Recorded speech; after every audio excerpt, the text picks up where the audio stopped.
Chai! Now wow, people wey suppose talk truth to power don't off mind. And if we talk, now 500,000 they go summer us, call them hate speech. But fear not, Maiyegun don't come. Him go torchlight every corner, nooks and cranny of all these bad people where they spoil our country.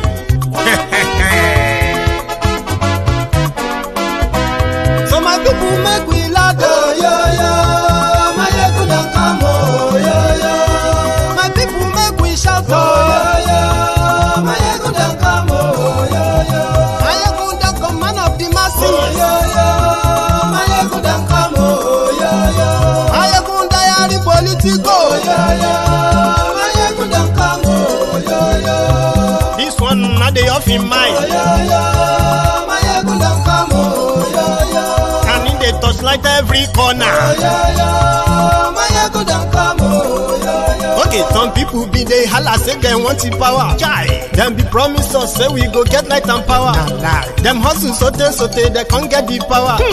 But now they know they do anything with the power. Sure. Every day, dollar just they get the higher power over naira. Still them talk say make we off mind. But thank God say Maiyegun don't come. So my people make you laugh, oh, yo, yo. Maiyegun don't come, oh, yo, yo. My people make we shout, oh, yo, yo. Maiyegun don't come, oh, yo, yo. Maiyegun don't come, man of the masses, oh, yo, yo. Maiyegun don't come, oh, yo, yo. Maiyegun diary politico, oh, yo, yo. Maiyegun don't come, oh, yo, yo. This one not they off in mind, oh, yo, yo. Maiyegun don't come, oh, yo, yo. Person where they do evil, no one make person talk. Them say that Maiyegun, that man too they talk. He too they talk. Say Maiyegun diary, he they hot like pepper. But every day then they take money in bulk. Woman picking, they the street they hawk. Still them talk say make we no talk. But thank God say Maiyegun don't come. So my people make you laugh, oh, yo, yo. Maiyegun don't come, oh, yo, yo. My people make you shout, oh, yo, yo. Maiyegun don't come, oh, yo, yo. Maiyegun don't come, man of the masses, oh, yo, yo. Maiyegun don't come, oh, yo, yo. Maiyegun diary politico, oh, yo, yo. Maiyegun don't come, oh, yo, yo. This Glory Facebook, Glory YouTube, Maiyegun diary,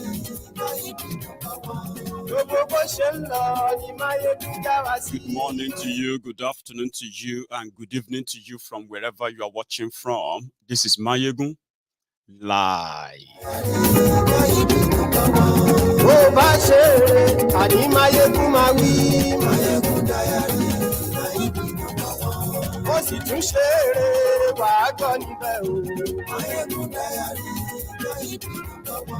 Maiyegun diary politico. Godfatherism. Share this broadcast. Invite your friends, invite your not so friendly friends, and tell them that Maiyegun is live. Most importantly, tag the Lagos Abobakus. Ordinarily, they are going to join, okay? But if you know any one of them that you think is yet to, you can tag them and call them on. So we want to talk about how Tinubu created Lagos in 6 days. And on the 7th day, he rests and other stories. Glory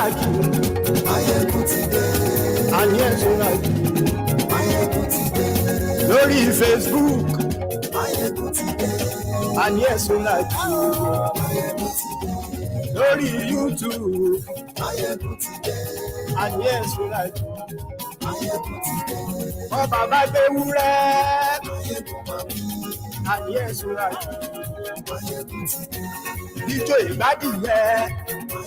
I wish I'm using a colorful background so that you could see the real color of my suit. And yes, we like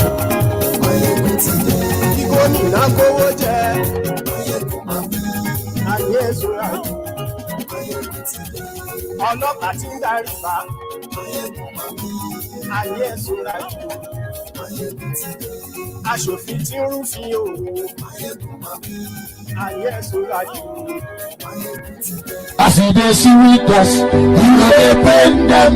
As they pain them, we go dey see with us. Ayé sọ́ra jù.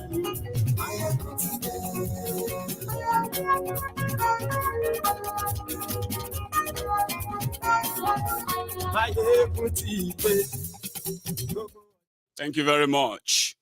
So, as I was preparing to join you this congregation tonight, then one hilarious video popped up on my timeline, and guess who popped up? Oshiomoole. But we will come back to that, okay? That's where I'm actually willing to start from. But this message is actually to those who are like the Lagos Sabobaku and your clan. The general message, I don't know if you have noticed, if you are not from that clan or even if you are from the same clan, right? That the only message that they have to sell about Tinubu, if you are a Yoruba man, right? And you are not in any way interested in the garbage, in the trash called Tinubu, right? If you have noticed that when you see the Oshins, the cretins, the Agberos, educated and half educated and all that, yeah? The message they usually push is that Tinubu made a lot of people. That is, he somehow helped a lot of people. Apart from that, they have nothing else to say about him, for real. Now, when people started scrutinizing and fingering and asking questions, they said, well, he brought Fashola, that Isaleko, Barack Obama. He brought Ambode. And then when you now say, oh, yeah, that's true. Okay. Are those the success story? Oh, he brought Aregbe Mugbo. Okay. Any other ones? Oh, he brought that other one in Ekiti. However, when you now start fingering all this as well, they will have to limit you back to Lagos, Fashola, and Ambode. Now, when you now tell them that, oh, that's fine, if that should be the good reasons, right, that those who hold him would rather use the lives of 200 million other people to pay him back, well, fair enough. Can we then agree that the same Tinubu also made Bokuwari, and Bokuwari destroyed, divided, and ruined Nigeria? Then that's where they begin to separate it, Abi. Now, when you now meet other people too, that will tell you, I am supporting because he's a Yoruba man. I mean, that is kind of so watery anyway, okay? However, when you see those who really want to show to you that he's a good man, a very, very great philanthropist and all that stuff, Abi, for those who have benefited from him, or those who have benefited from those who benefited from him, the actors in Nigeria too came out. I mean, I was expecting them to talk about, things that he did. For example, how unique Lagos is, the housing, the roads, the security, job, education, healthcare, all those things that you can easily just go and fact check. You get what I mean? But surprisingly, majority of them were talking about how he helped them. If not for him, my family this, my family that. So some others are saying, like, even me, I'm joining them to say the reasons why they turned many of you, especially Yorubas, turned you to illiterate, fanatic, jihadists in Yoruba land. That they turned you, because of Tinubu, they turned you to cold-hearted sociopath, bunch of, unsympathetic humans. They turned you into that so that if any of your own clan or any of your own people are being slaughtered or exiled or turned to refugees elsewhere, you can look away.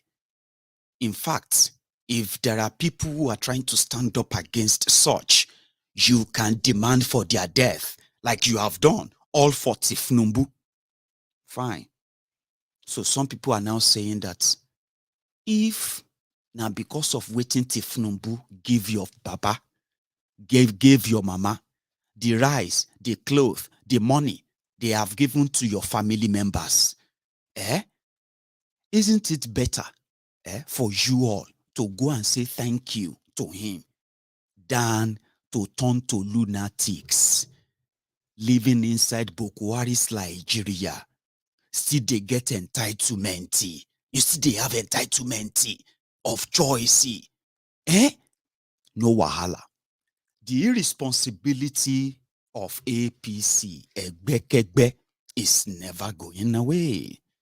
Before coming on this program, people, somehow, as you have been following their political stuff, right? Somehow, it seems that that Peter Obi and their movement, they are roughing feathers, seriously.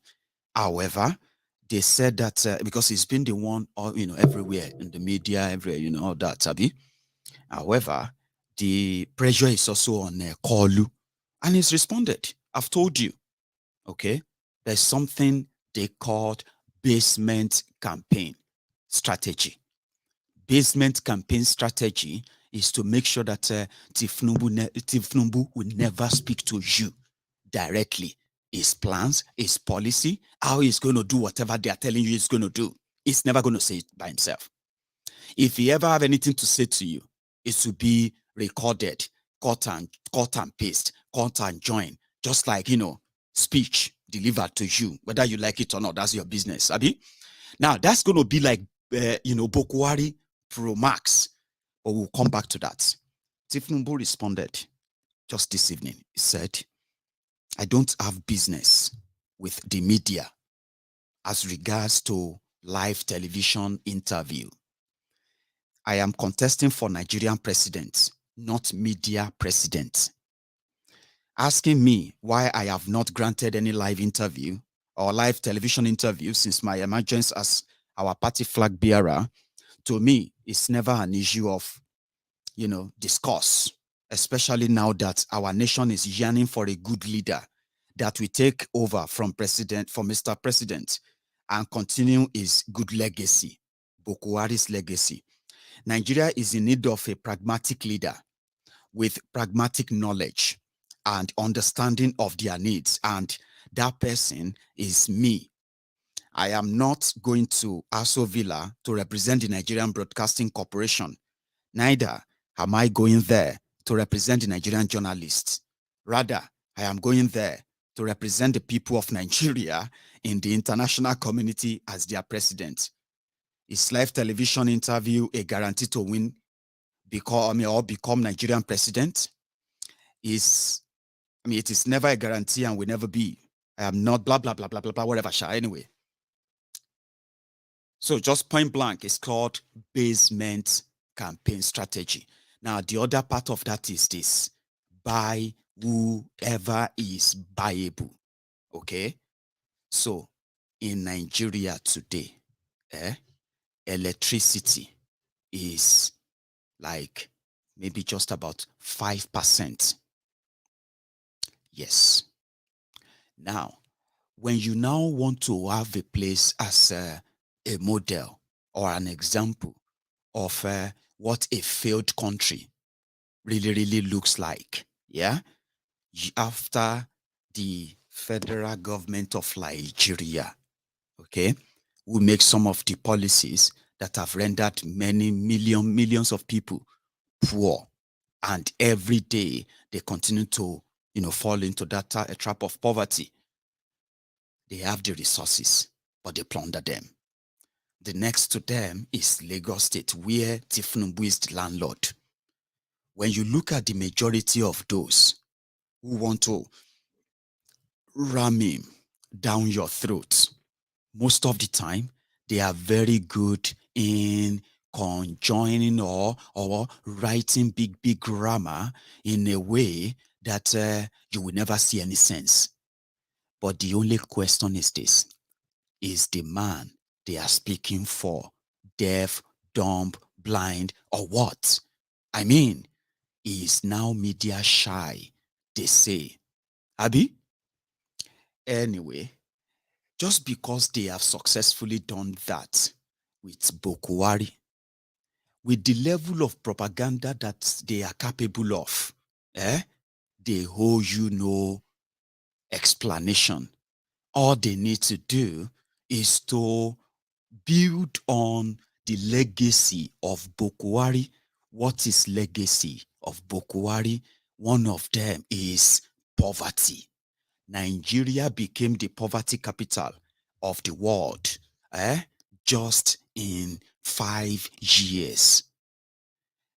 Millions, over 100 million Nigerians are living in what they call exponential poverty. Okay?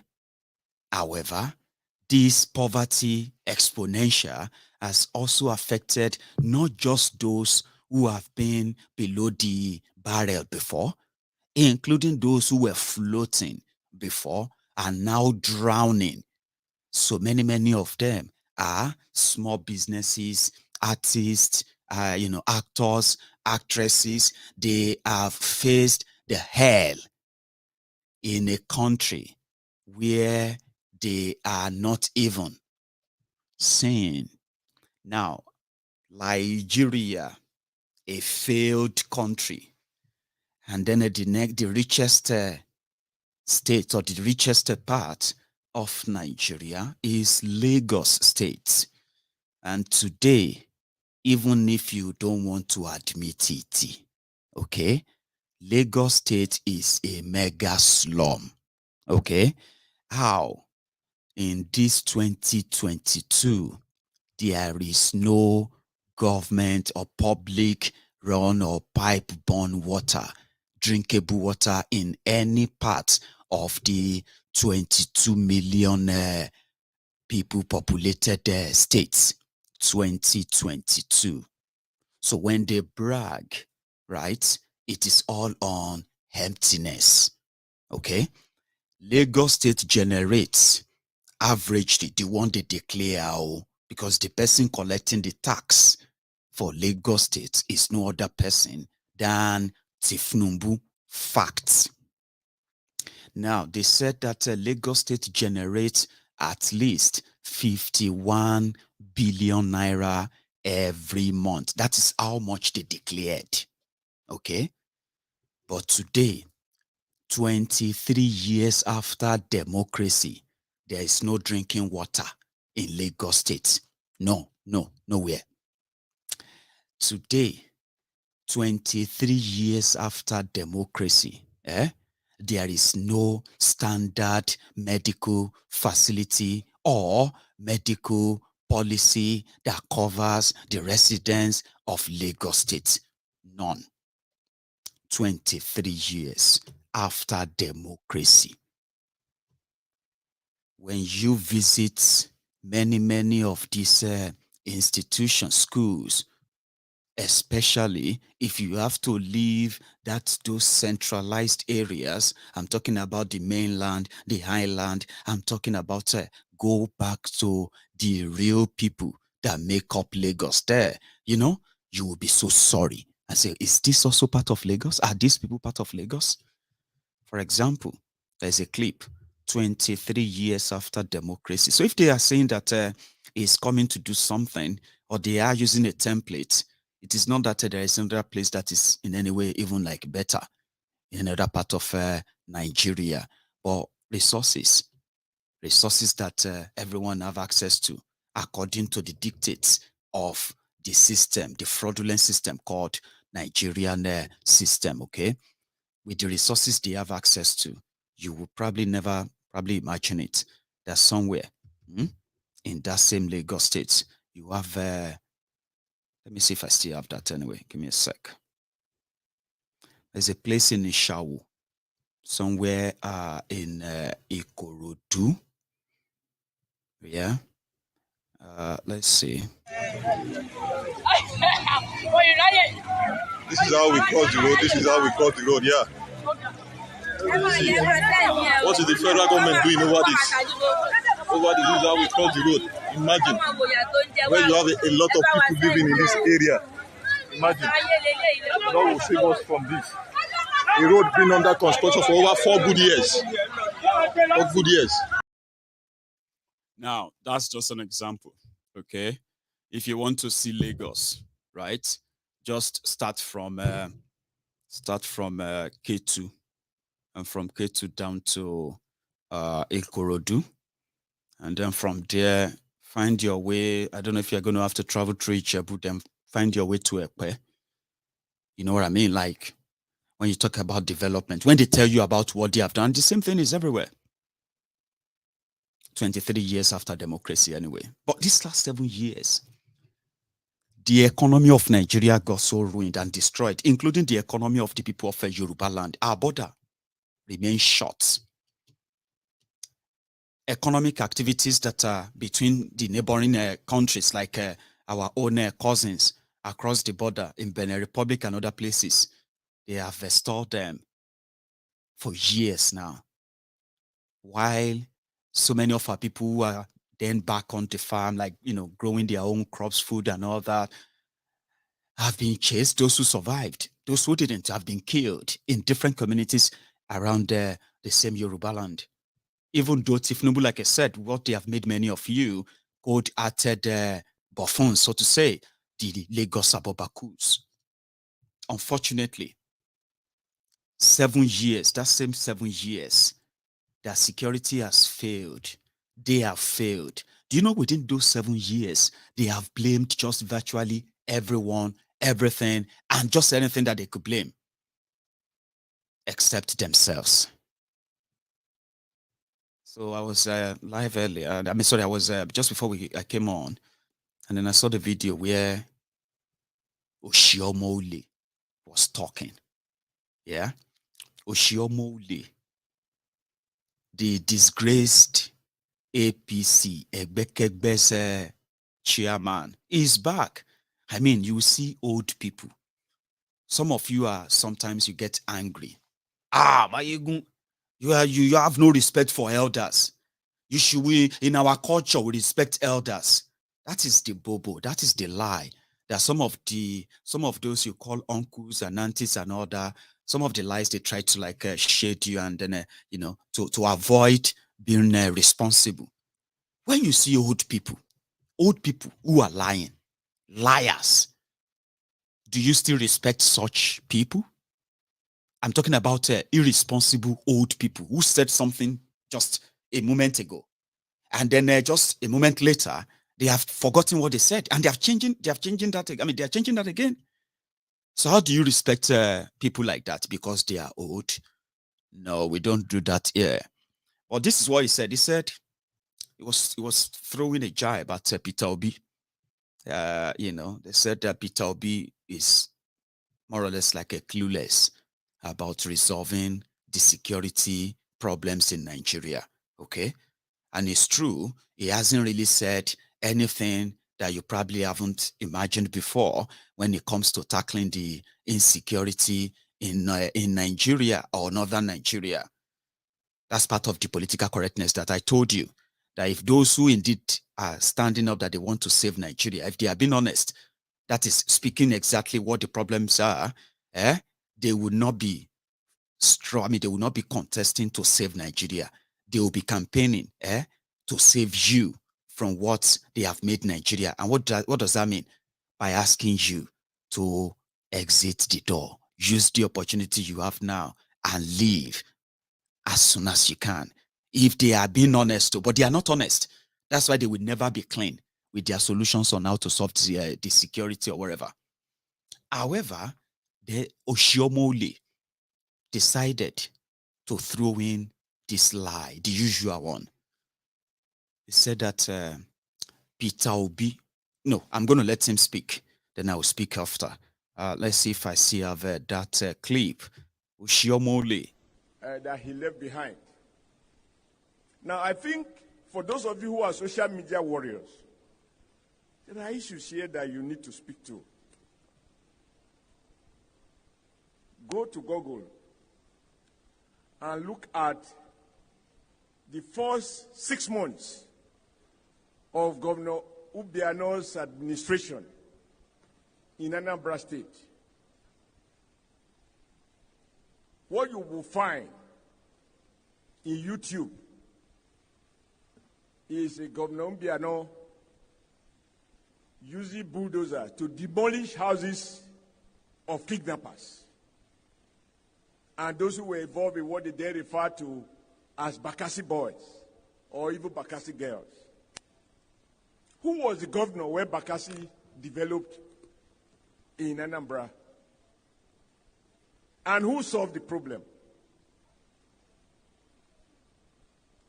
So if a man couldn't fix a security challenge in his own state, which require courage, how can he convince you that he will fix security challenge all over Nigeria?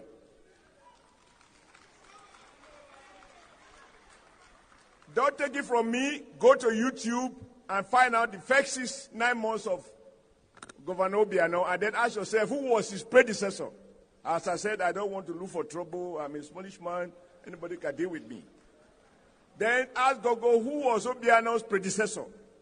If he tell you, Peter.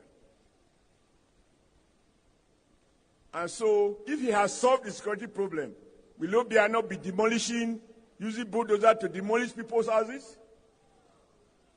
For houses of kidnappers, Bakassi boys and Bakassi girls, bandits? So when they say, I will fix Nigeria, did you fix your state?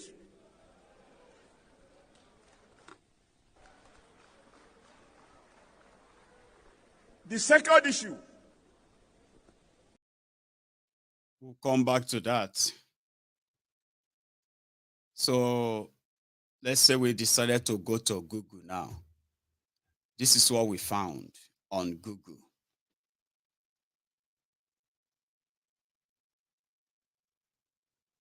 Yep. Right. So which means Oshiomoole lied. Right? But it doesn't really matter in a case where it's going to get muddy. And I've said that many times, or sometimes these two can help in making you understand the people that are telling you to hang on. They are fixing Nigeria, or they want to fix Nigeria. So I said, if your family, they hold Tinubu, if you they hold him, doesn't mean that the entire Yoruba land is owing him. I don't owe him anything. Do you get that now? So if your family is owing him, if he's done something for your family, if they've given your father a job, if they, anything that you think is done for your family, you can go and thank him. That's what people are saying. Rather than using the entire Nigeria to say thank you. That's exactly what people have been saying after these clips came out, right? Now,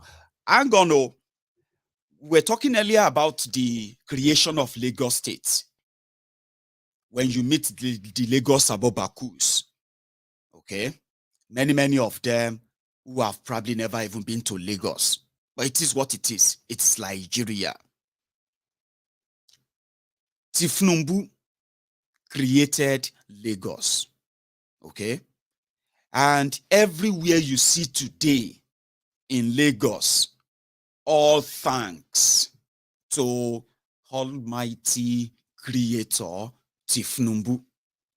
And when he finished creating, to the point that the youth leader of APC, Egbekegbe, told us, if you all know what he is doing,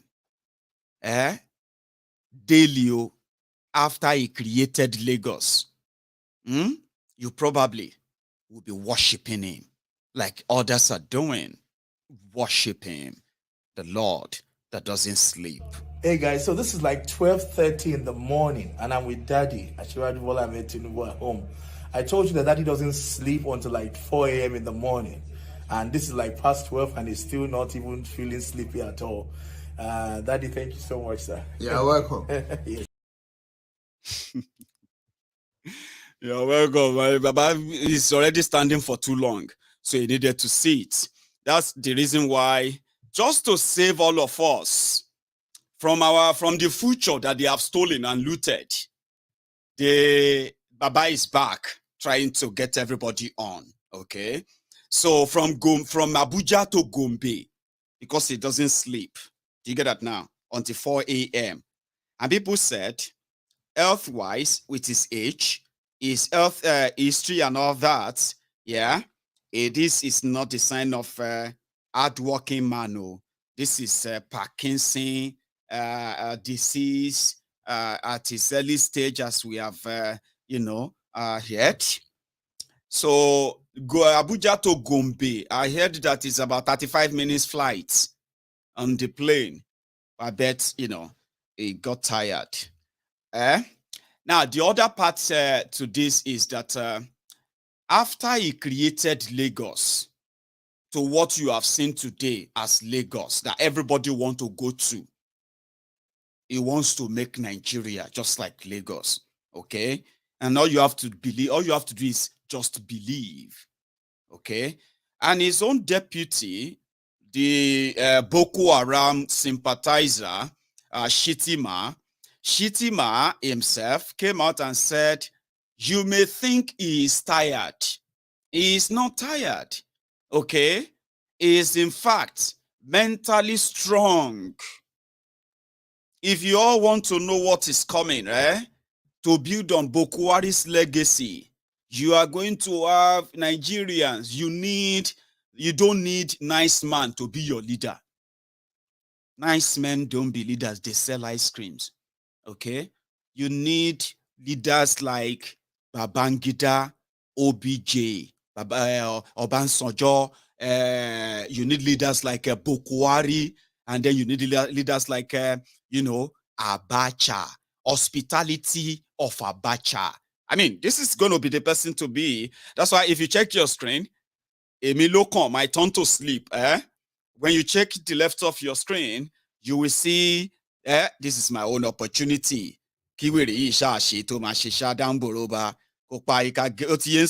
Now look at them. They are there. It is like, man, how it go be? Whatever it is, just pay attention.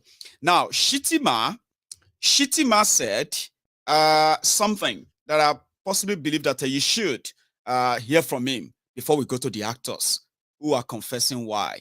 Maybe they might have said something that I didn't pay attention to. The reasons why they are back in Tinubu, which is all right. So, has the work ethics and broad-mindedness of an Olusegun Obasanjo. We need a leader that has the adroitness, the situational pragmatism, and understanding of the Nigerian sociology, the Maradonic skills of an Ibrahim Babangida.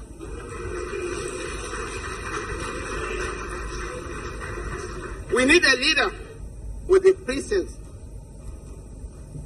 and sense of responsibility and commitment, and somebody who understands the national psyche and mood of the nation, Oban Abdul Salami Abu Bakr. And in applicable circumstances, we need a leader with a dose of ruthlessness and taciturnity of Sani Abacha. Leaders, nice men do not make leaders.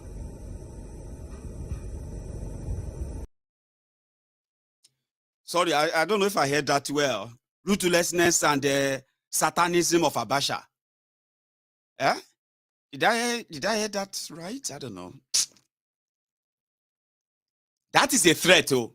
Normal, that's a threat, oh. If anybody tells you that you need a leader in what Nigeria has become today, in the characters that this Boko Haram sympathizer just explained there. Baba, normal for somebody like me, that's a threat. Because everyone who knows these people, I mean, you probably won't want that. And it's actually, in a way, some people said the Shittyma is describing himself because Kolu no get that strength. All this description. Do you think all those description matches this one? Where is he? Do you, in your own opinion, do you think it matches this person? Listen to that again. You need a leader with the pragmatism, with blah, blah, blah, blah, blah. Abi? Of this or that. The work ethics and broad-mindedness of an Olusegun Obasanjo.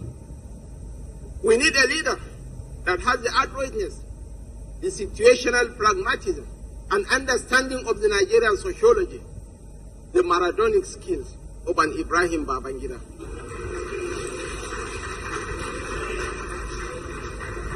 We need a leader with a presence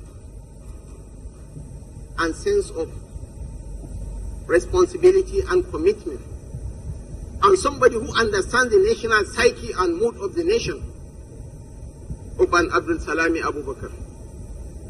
And in applicable circumstances, we need a leader with a dose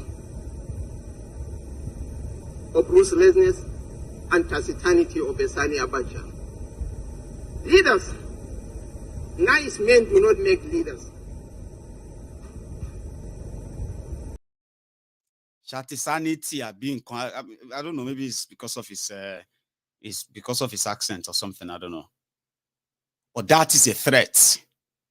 And every time you look at that guy, if you don't see what is coming, you better start planning. You that is shouting and you look on. Listen to me. You better have, or you better be planning on your own plan B. What do they call them? Because many of those who told you about change, many of them got paid. When they got their money, they quickly pack everything they could pack. Some of them now, they are now abroad. Though. Now from abroad, they are building their life and they are telling you about Nigeria. Don't be so. So as you are jumping up and down, that they say that they give money here and there. You are fighting everybody on social media. Because Tinubu lo mashe say, nobody say me Tinubu no sheo. But the same you who said Bokwari lo mashe this and that, I'm asking you now. You better thank your star that you are still here. And see if you are going to survive Bokwari. Because it's not guaranteed. You know that. Even you watching me right now. Wherever you are in Nigeria, you know that it's not guaranteed. Anything can happen any moment, any time. No be so. And I'm not even talking about, no, I'm talking about something that, shouldn't happen to you. You could lose your life. You could lose your freedom. Anything could happen. Your world could turn upside down overnight because of the same system. You know it. Abi? But you are still here today. I hope you have another plan. Because you may not be able to survive that of Tinubu. Look at this guy. He's an actor. His family lives in America. Then talk say me everybody go see Tinubu. Omo job too. Alpha. We won't go see Asiwaju na Alpha. Omo Baba get there. He said, Omo Asiwaju and Shittyma. Baba na the two best striker. Even if you are in Nigeria and Shakpa no be your mate. You know say Shakpa no be anybody's mate, abi? So when Shakpa no be your mate, they can't say I'm a freebies deal. All you have to do is just come there, take picture, and you get interest. Baba got there, they talk about strikers. For people that will take Nigeria to the next level, you have this perfect. You see, when it is, if it is in football, they will say these are two perfect strikers. With their combination, I don't think there is any defense that can stand there. Sir, we the Nollywood, from Hollywood to Yoruba wood, to Igbo wood. All the woods in Nigeria are here today, sir, to tell you that they are 100% behind you. All the wood, about 10 million be your mates.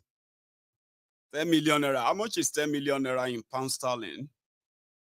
That's a lot of money. 10 million naira per person. That is like, how much is that in pound sterling? If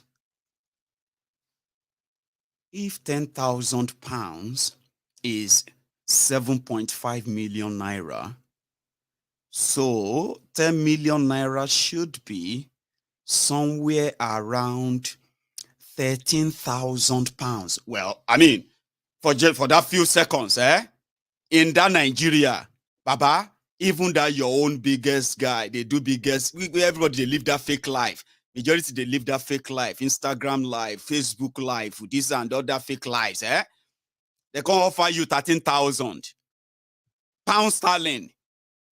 Baba, in that Elijah, that's why you see more. Even our own, this guy, you remember this guy? Zach. Be intimidated.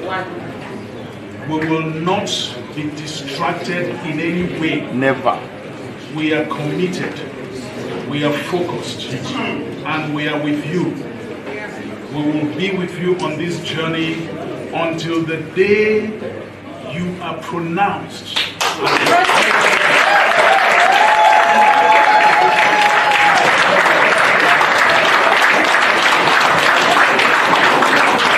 It is possible, it is doable, and by the grace of Almighty God, it is going to happen in the next few months. Amen.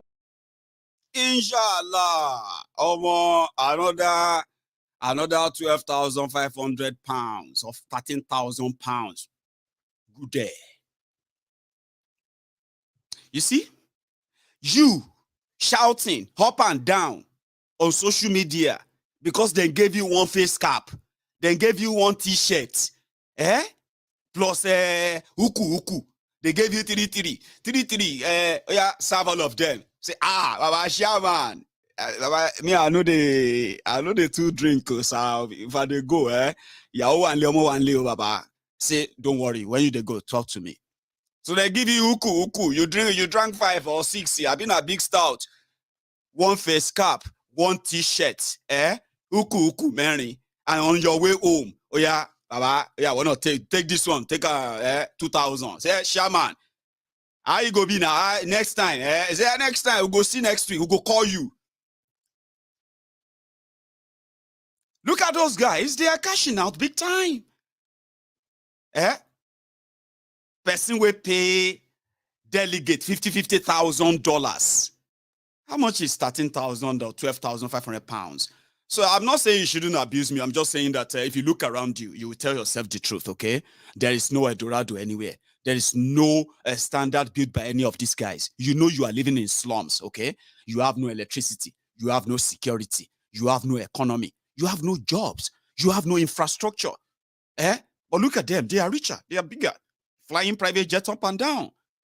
So I'm just saying that if you are honest to yourself, Abi, are you getting the right cuts in all of this? Even Said Balogun, when they tell us, say, Said, alert, check your phone. You don't see alert? Baba started singing.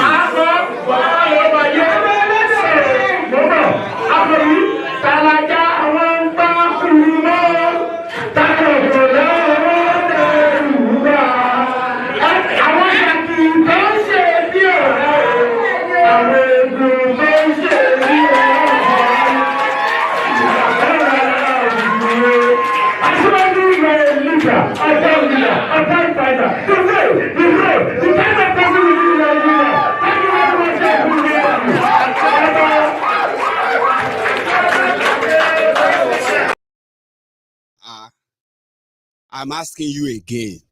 10 million naira na your mates. So even you watching me right now on my PC, look at me, yeah? Somehow, majority of you, APC, PDP, you are waiting for the election money. It is your season. I understand. But at the end of the day, you are the foot soldiers that help validate or renew your slavery licenses. I mean, your slavery licenses. That's what you do. And that's what they want you to do.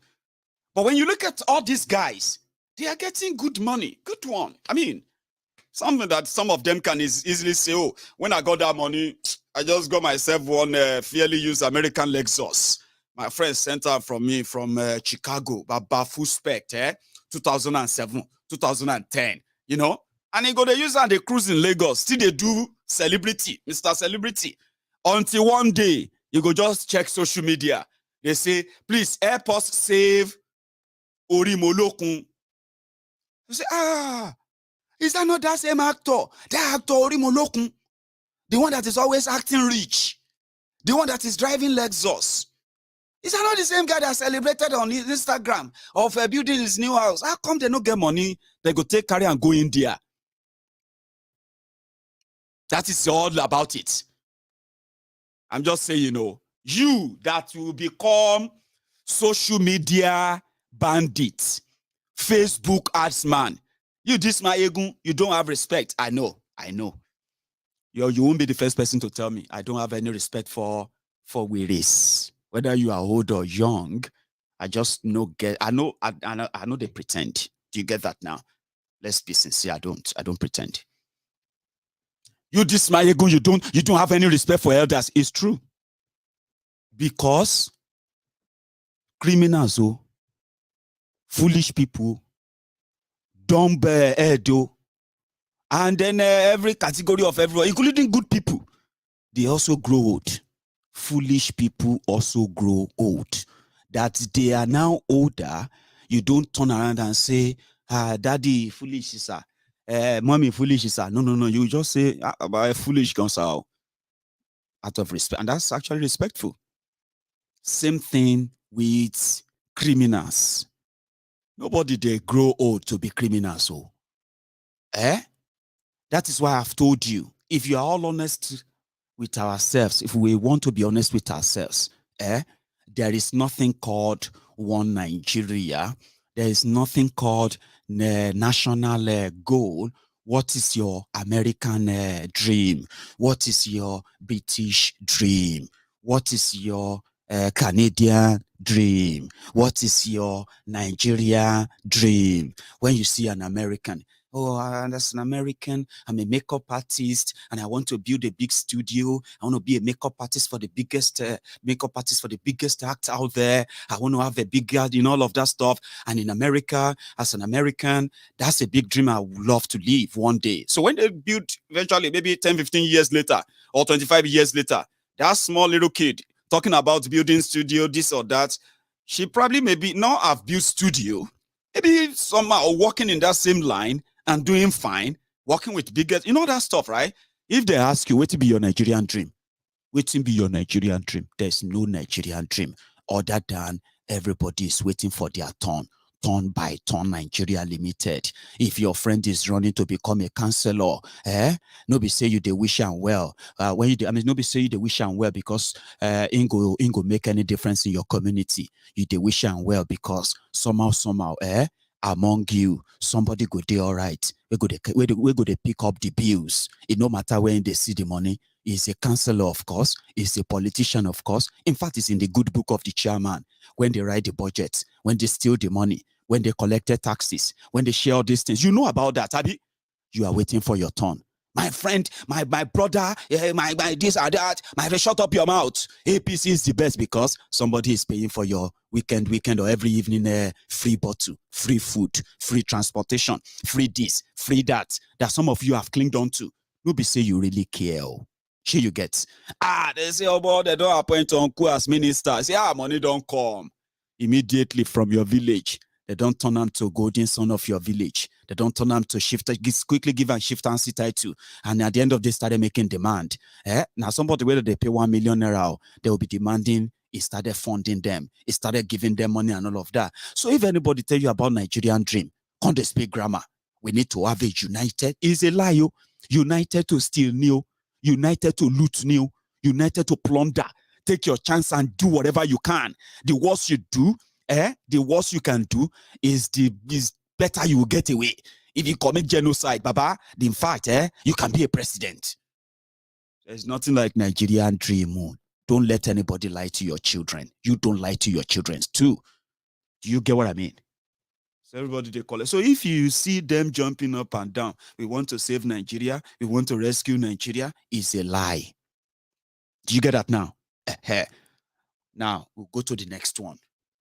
The people that want to make a country work, the first thing they do, talking of insecurity, for example, and then the destruction that brought about, it affects everyone, okay? Insecurity in Nigeria, which is a state-sponsored insecurity.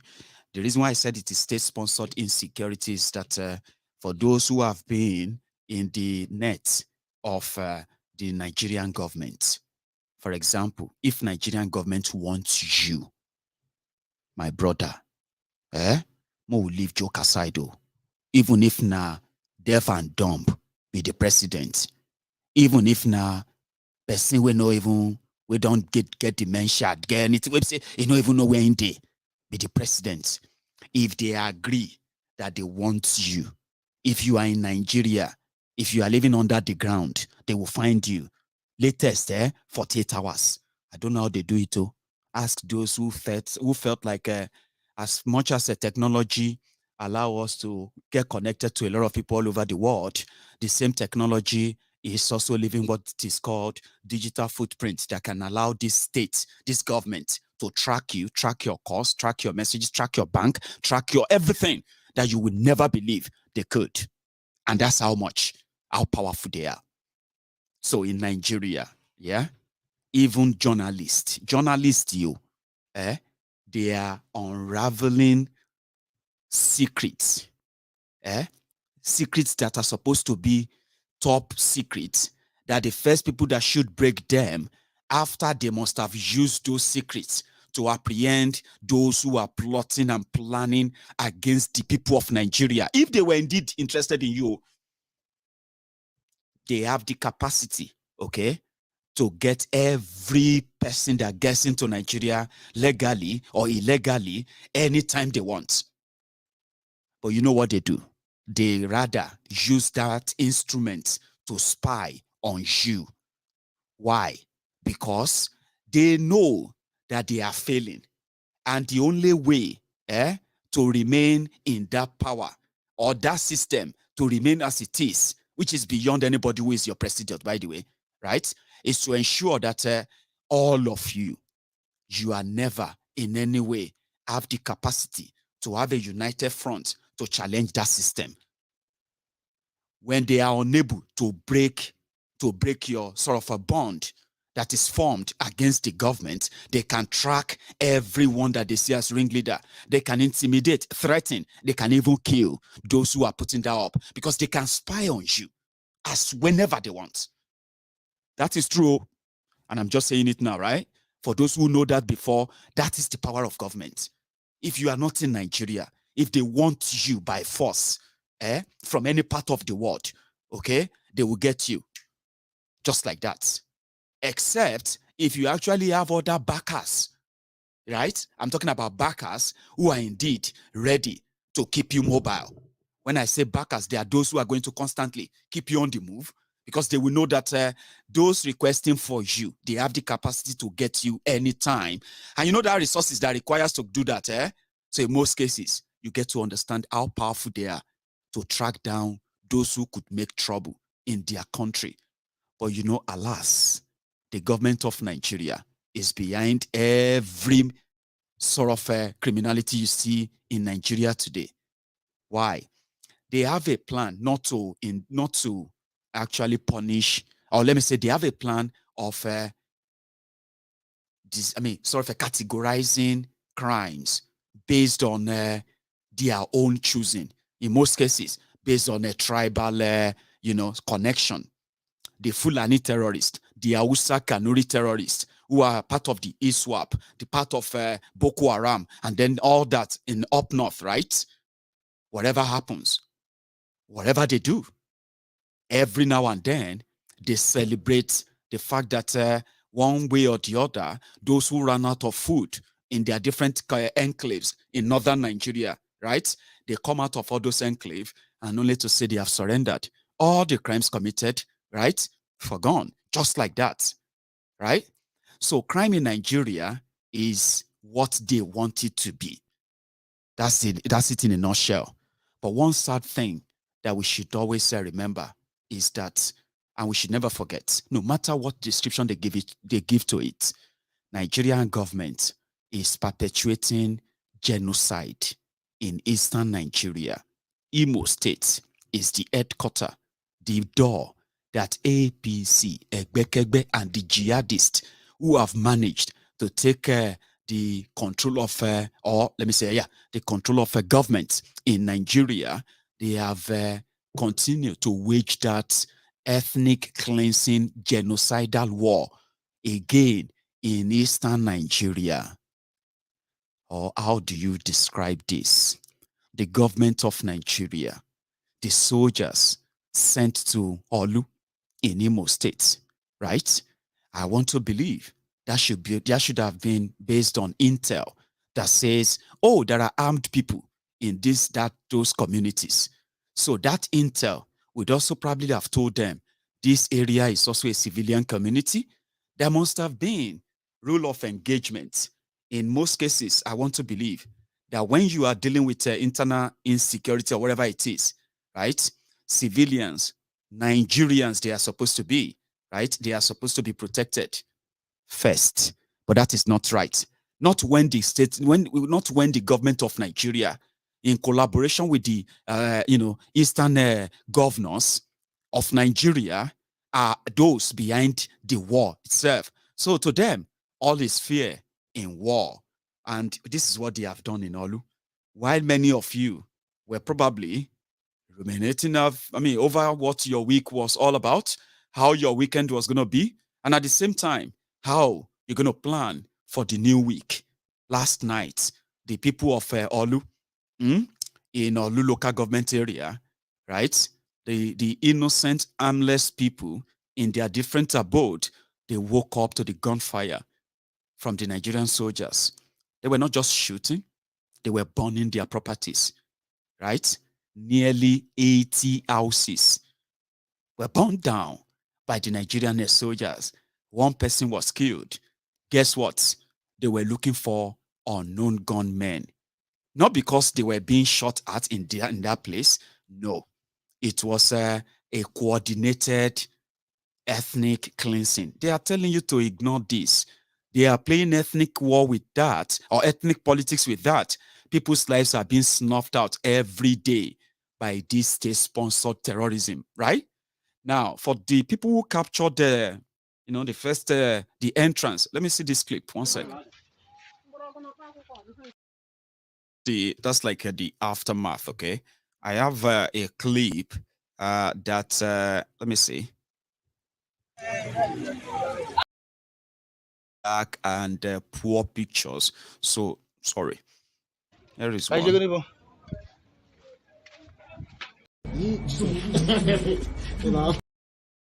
When their helicopters came for surveillance, this community, a civilian community in Olu, this is not the first time. It's not the second time. In fact, it's been so multiple times that they have been conducting military exercise in that part of Imo State, and hundreds of people have been slaughtered. This is what it feels like whenever they are around. For a sec.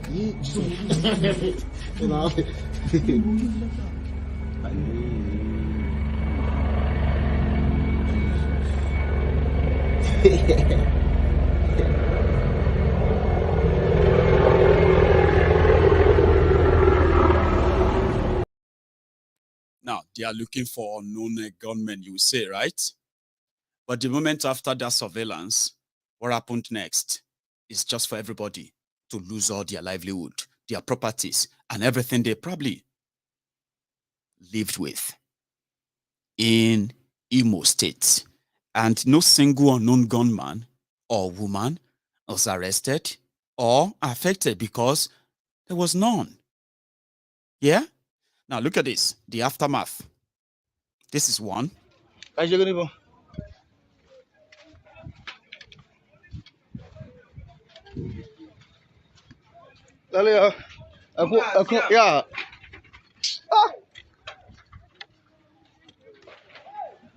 Fuck off.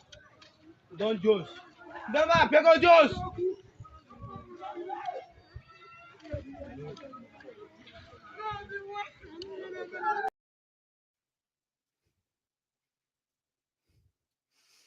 That is one. And there is, sorry for the poor picture. Those are the little ones I could get just to back up what I am saying tonight. Here is another one as well. Oh, no, move alone yourself. Or how about the shit? Move yourself. To God. Can you imagine? Biafra war. Nah, this life no balance. I don't understand this life again. Biafra war.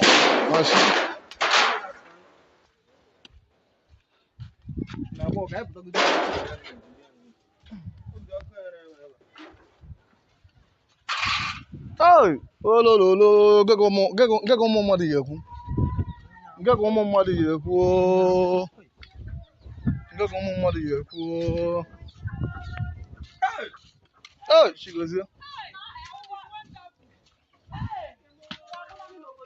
Hey!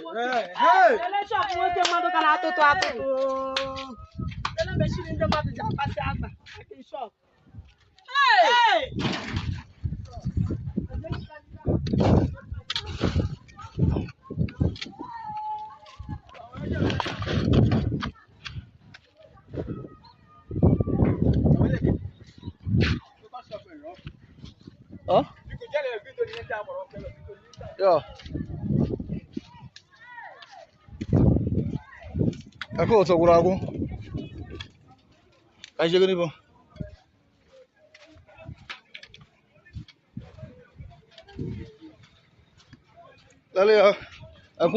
Yeah.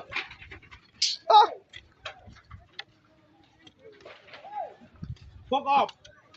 Don't juice. Don't pick juice.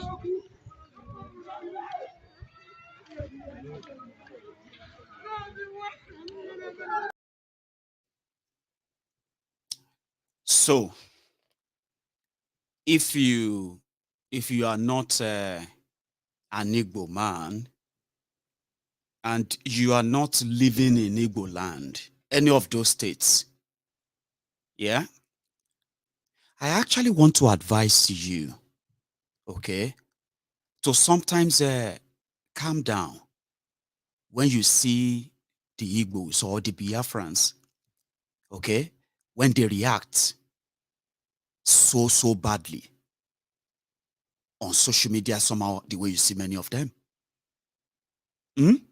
Some of you should kind of relax before you jump into it and try to kind of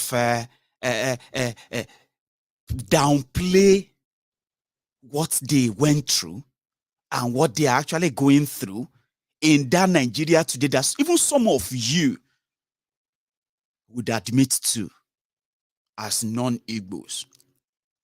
When you see them charge at you, sometimes I think you can sometimes, before you pick up that phone to respond in a like manner, I would say you should sometimes take a mellow. That's what I do. And in most cases, I just never found it worthy to reply anybody because they said something about Yoruba or from whatever they are saying, based on whatever they understand about what is going on in Nigeria. Because if you understand where they are coming from, if you experience what they are experiencing, something that you can easily play down. What are they experiencing? My friend, just leave story, Jari. I know. Nigeria could have made you be like that. Fine. That is you. But I'm asking you that sometimes you should just, I think, try. I mean, for a moment, and walk in their shoes And just for a moment, imagine if that thing is happening in Yoruba land. And you as a Yoruba man, you are being profiled by the system that should have been your own country. You have never experienced it. So many of you haven't. And because you haven't, I haven't experienced it. But guess what? I have done enough research that if you actually look at it generally, you will never, number one, oppose to them asking to leave. They want to leave. You will never object, honestly. If you understand the system enough and how it is set up enough to be like the way it is, including the biases they have planted in many, many of you non-Igbo Nigerians, unwritten condition that you must lose your mind, you must be so scared, you must be full of rage, vile, and hate. If they ever mention it to you, Igbo president in Nigeria, you don't know why. Many of you don't know why. Okay, you are non-Igbo. But the way Nigeria indoctrinated us, thank God for some of us who have managed to overcome the indoctrination and the lies. Kind of unnoticed. It is there. You are to be scared. I mean, you could do a business with an Igbo man. Hausa man, they do business with Igbo. Igbo, they do business with Yoruba. Yoruba, they marry Hausa. Hausa, they marry Yoruba. You Igbos, they marry Yoruba. Yorubas, in all that stuff, they go on. But despite all of that, the moment the alarm bell rings, it will shock you that even your own non-Igbo wife or husband will tell you, sorry dear, you know I'm a Yoruba man. You are supposed to be a Yoruba man. You know, it is there. If you have overcome it, I pray for you tonight, you shall never go back into that kind of feeling. It is horrible. It is vile. It is inhuman. It is mostly sociopathic. You know, sociopathic in the sense that you would have to grow cold. Your education won't matter. Your exposure won't matter. Your status won't matter. The only thing that matters to you at that point is what Nigeria has managed to engrave in you, even without telling you. An Igbo man, president. Me, I don't believe in that. But everything else is fine. Abi? I am just saying it to you now. When you see them react the way they react, I just want you to take a moment before you respond and think about all I have said. Because as Showore, my brother, will say, Gbogbo wa la lọ́wọ́ ń bẹ, gbogbo wa la lọ́wọ́ ń bẹ, bí Nàìjíríà ṣe bàjẹ́, gbogbo wa la lọ́wọ́ ń bẹ, ọkùnrin mà lọ́wọ́ ń bẹ, obìnrin náà lọ́wọ́ ń bẹ, bí Nàìjíríà ṣe dàrú, gbogbo wa la lọ́wọ́ ń bẹ, which simply means directly, indirectly, covertly, overtly, and every lily that you can think of, you would see one way or the other, one time or the other, you have been caught in that bracket of what we are living, that created what we are now living today. Thank you very much, my people, for the charts and then for the subscription as well. Thank you. If this is your first time of joining us, please, you can still stay back and be part of us the next time. But what I'm trying to say here is this. You can take a moment and walk in their shoes. Now, leave presidiot or no presidiot now. The same thing is applicable to many of you now who are non-northerners too. Because Nigeria, they have built, many of you have lost what is called human sympathy, empathy, simple courtesy that says that, you should never even feel like you should rejoice when other people are hurting. But in Nigeria, everybody is waiting for somebody to fall they can trample upon, and then they can get to wherever they needed to get to. It's pretty much like dog eats dog, and therefore, your leaders, your followers, human feelings are dead. When they kill people in northern Nigeria, I am here. Breaking news. They have kidnapped so people. Well, Maiyegun, you don't get anything where you want to talk about tonight, ne? You see, these people killing themselves in northern Nigeria is family business. It's family business. So it's none of our business. Yeah, let's talk about Yoruba nation, Jare Maiyegun. You see, but you will never admit that somehow, the failure of Nigeria, maybe you have admitted or maybe you don't, the failure of Nigeria contributed to many of us asking today that if our future really matters to us, if the future of our children really matters to us, then we must begin to act now by ensuring that they are not part of this bleak future that the corrupt Nigeria system is building. Let us go our separate ways. If Nigeria is not failing, this won't be popular. You know that. If Nigeria is not failing, after the genocidal war of 1967 to 1970, if there has been unity, if there has been a national dream genuinely, whereby everybody actually experience equality, that it should be, respect everyone's boundary as it should be.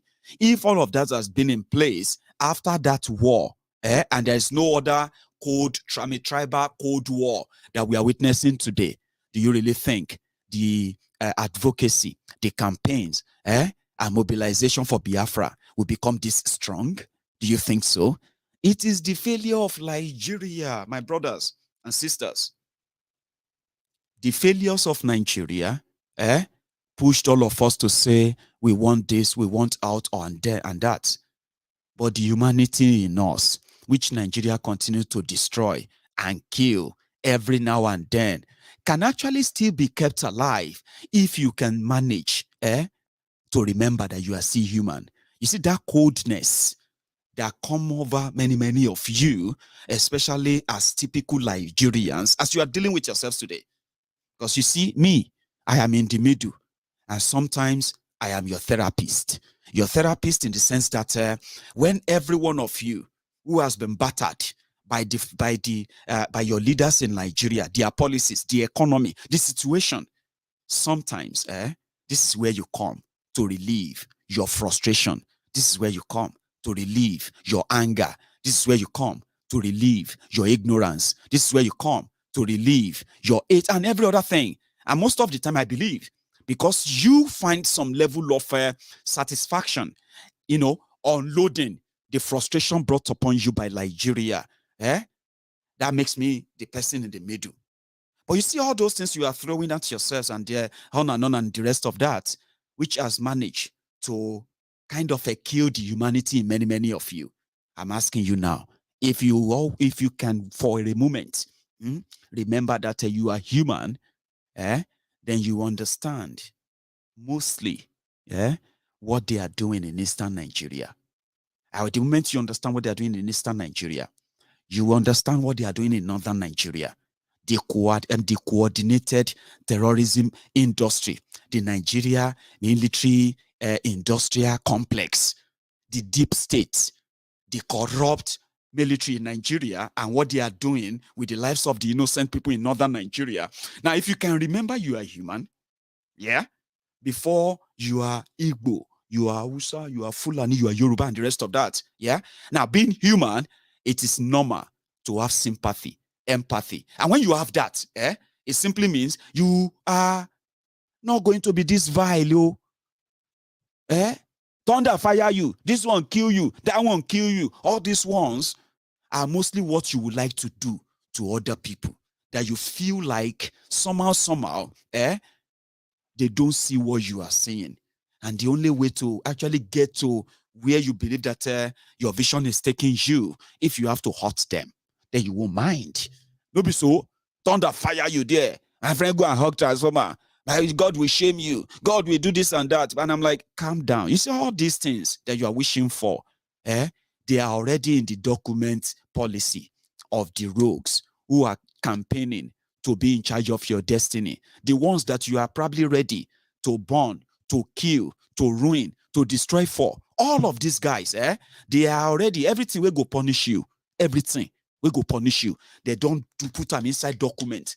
In fact, they have packaged the document so well, with fine words, very beautiful covers. And guess what? You are among those sharing those policies for them. Una no share the policy of APC in 2014, 2015. No be here with it. They were sharing the policy. They go give us 3 million jobs every year. This is the 7th year. They are supposed to have created 21 million jobs for you. Today, my brothers and sisters, the population of Nigeria is, they said, 220 million. That's the population, no, plus or minus have been a bogus, so, but let's use them, okay? 220 million people. They can't say 43% of them are jobless. Baba, I know understand maths too much, but I can help you. You and I, we can do a quick one, okay? Waiting be the half of 220, no be 110. If they can't say that's 50%, Abi. Now they say 43% of you no get job. Listen to me, 43%. If you can't say 43% out of 50, plus or minus, we are looking at 90, maybe 95 million or 92 million. Now, if they say plus or minus 92 million of you no get job, Baba, I be say 33 million jobs they promised you. Divide 92 by 7. Oh yeah, somebody should help me. 7 times 12 is 84. Okay, so 84 plus 7, that's 91. So we can say that's 13, Abi. So 13, you can, everything don't scatter now, okay? The point here is that you now divide 91 million people who no get job for 7 years. That means instead of them to create 3 million jobs every year, they have been creating 13 million unemployment every year. You are supposed to be mad. In this country, you see what I just did now? If I could just help you tabulate them and do all of them, put it on WhatsApp. I don't know if it's going to work, but it's very great, okay? APC, Egbekegbe, in 2015, they promised you 3 million jobs every year, okay? Now, 7 years after that, about 92 million of you no get job. You've lost your job. Nobody say you didn't have work before. You had your job, but you have lost the whole thing now. 92 million, plus or minus. So now 92 million we no can get job. Can't be like 30. Instead of creating 3 million job every year, they have been creating 13 million job losses every year. So that is affecting you. So you don't need to like me, okay? I'm just giving you something that you probably never think about or ever think about, okay? Maybe you should start thinking now. If you are still using your brain, okay? Because as I hear now, as it be, cassava gari agbado ewa. One in the morning, one in the afternoon, and one in the evening. The way the whole thing they go, the situation will get to the place that some of you are going to be looking more kind of call as it is. A lot of it is coming, they say, so you can look forward to that. But again, 13 million people have been losing their jobs averagely every year since APC Egbekegbe came to power in 7 years. They said we are going to give your children 2 meals a day or more. People didn't know that they were actually telling them indirectly that all of you will see the chop now. They shout change. when we come on, when we become the government of Nigeria, some of you would have to be doing 101. Oh, listen, the situation where they nobody say they give you any free food. Oh, give your children free food with their craze. Now we burn them, but they didn't tell you that, did they? Today, many of you who could feed yourselves and feed other people, 7 years ago, 8 years ago. I am not trying to mock you. I'm just reminding you, because some of you today with one t-shirt, one face cap, and then how much? 2,000 naira. You are everywhere, running mad. Anybody don't buy anything about Guyala Yani Asiwaju ni o jaga ban baba jaga to recap face cap con.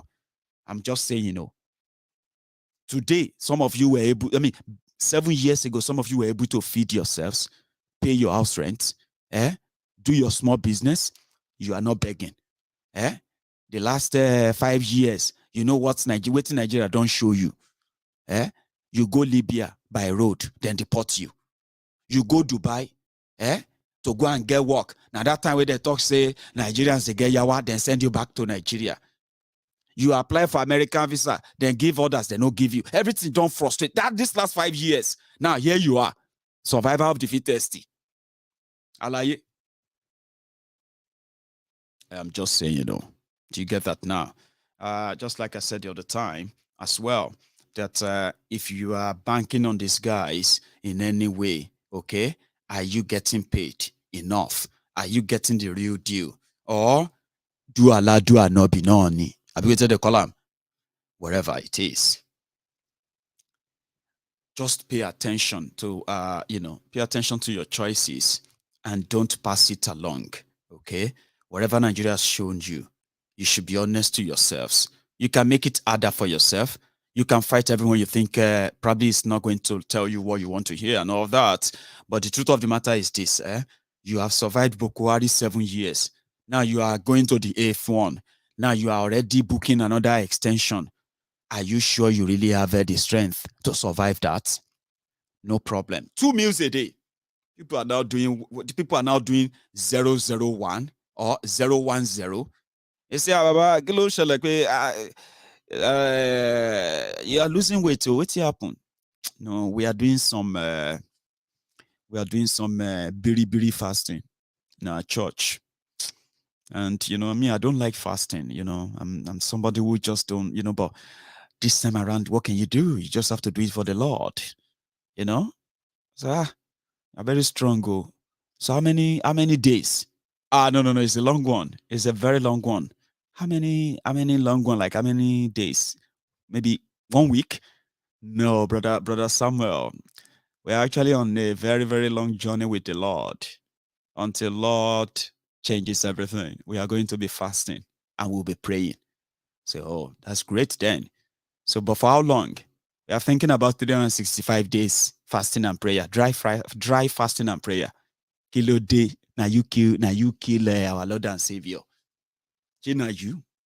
But the situation is that Nigeria is stifling life out of many of you, okay? And some of you, with the fake life, I don't want them to know that I'm struggling. I don't want them to see this or that. You are on it. You continue to make the same mistake, right? So who are you going to blame next? When they, change to next devil. They're now talking about another level, or legacy, whatever it is they are saying. You are jumping up and down. Learn. Now, this same set of people, if you remember, they told you that once they have the opportunity, they were going to end Boko Haram terrorism based in northeast of Nigeria. They were going to end them in 3 months. This is the 7th year. More people have been killed. Boko Haram has opened shops in other places apart from Borno. Now they have territories that they control now. They have people who pay taxes to them now in Nigeria. They have ISWAP. They have Fulani terrorists. They have all manner of terrorists up north that are controlling territories, areas that Nigerian government knows about in 7 years. So now we from down south, we are now running Kaba, running Kobo Kobo, everywhere we run to, for safety from those who are speaking French and shooting AK-47 non-stop. For those of us who probably escaped the shooting and the killing, we ended up tied up in their camps where our people have to cough out every penny they could get to come and buy us again. They call it ransom. And guess what they told us? Why don't you get used to that? Why are you all trying to cause tribal war in Nigeria? Why are you trying to complain about this and that? All of you people are enemies of Nigeria.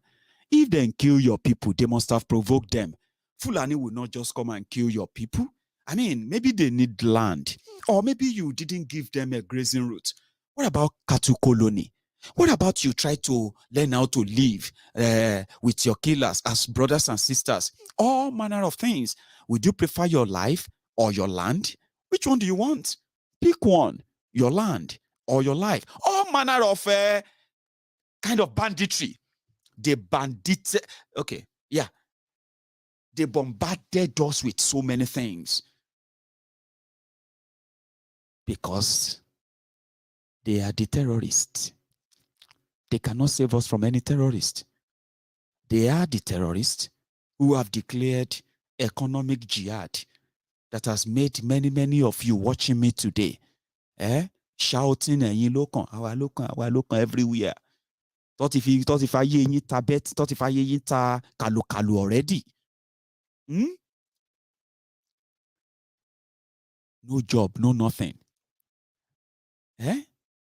Young people, every time you go to every part of betting houses right now, if you give them any money right now, they are looking for a way to double the money. They are looking for a way to triple it. They are because what? That is the only way they believe that they could at least live life if they are lucky. For example, use 1,000 naira to get 1 million naira.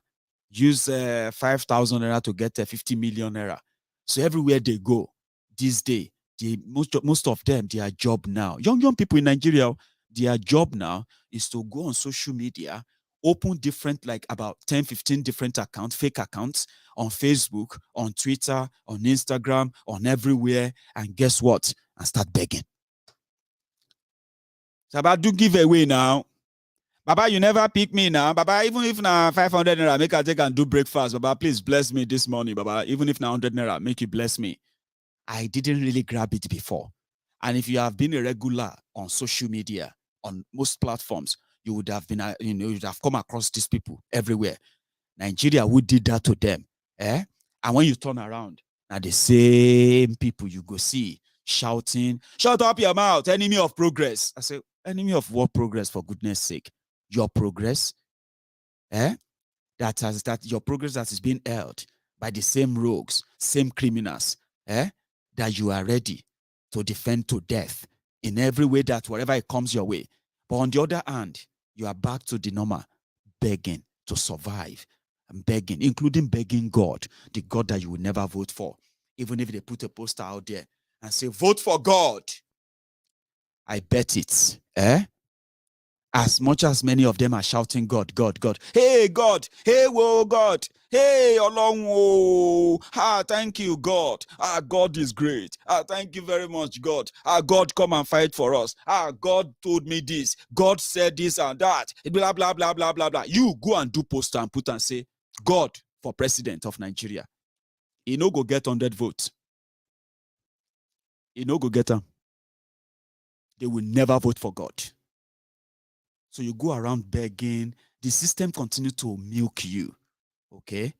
And they continue to dictate how they want you to live and exist. And most of you are actually doing that. And how, when they throw up religious sentiment, somehow, the way in you will suddenly turn you to defender of God. Listen, I agree with everything. But Maiyegun, I just want you to be very careful when you talk about God, okay? Please. We need to be very, very careful. I like you so much. Thank you. I like you. That's just how. Well, you see, on the issue of God, God is, God can, where you are sitting down there, God can say, oh yeah, die. See, that's scary. Is that something you want me to remember about God? Say, oh, sorry, I forgot that you are a Nigerian. the people that always fight for God, but they always leave their own fight for God. You get what I mean? Maiyegun God ló ń sọ̀rọ̀ ẹ̀bẹ̀ yẹn. God tó yẹ pé tomorrow or Sunday everything can change now. God can. So calm down. That's not the point here. Are you trying to say God is not this? I say, Baba, calm down. There are things I believe that God would do, and there are things I believe that there are many things I believe that you have to do. But it's a very tough conversation, so to say. What I'm trying to say here is that you cannot continue, right, to follow the dictates of the criminals who knows how to press your mumu button. When they want to press your religious mumu button, they begin to throw God, to throw, they want you to be scared. My friend, wash your mouth, wash your mouth, So it's God that made him the president, It's the God that made him the governor. If you are trying to say anything like that, you need to be very spiritual. Maiyegun, I thought you are spiritual. But we're spiritualist. Spiritualist. Maiyegun, I thought you are spiritual. You should know that God is the God who pick and choose leaders. And I said, but Baba, that one is scary. Oh my, can't be like say, God don't like us with that. No. God loves you. God loves everybody. God loves his children. God. I said, but how come? We say na criminals ain't can't they choose for us? No.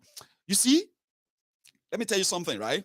God can want to punish people. I said, what did I do? What did I do?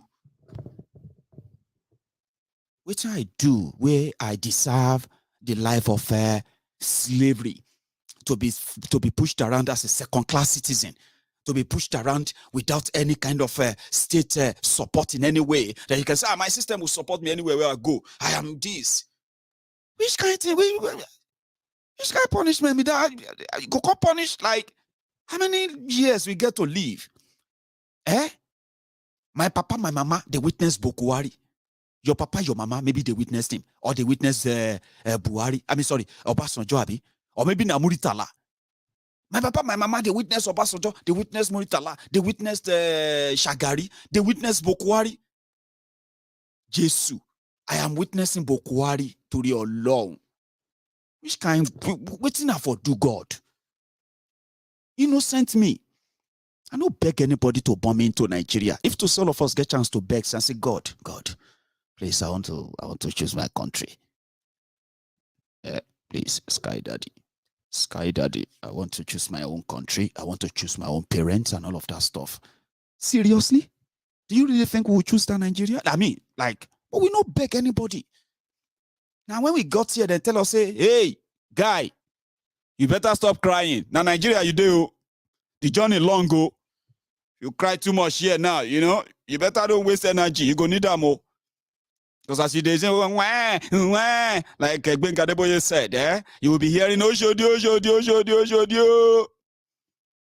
And then while they are shouting there, you'll be hearing up Nepa, eton fan yen. You go know say you don't land. Now then you go know where you are. Then from that moment, your destiny, your future, your life, is going to be put together in piece by piece by piece. But rather than the Nigerian system to put your life together in piece by piece, right?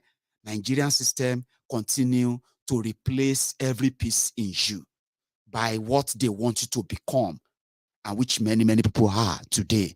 People like me are called rebels. They say, Maiyegun, wash your mouth.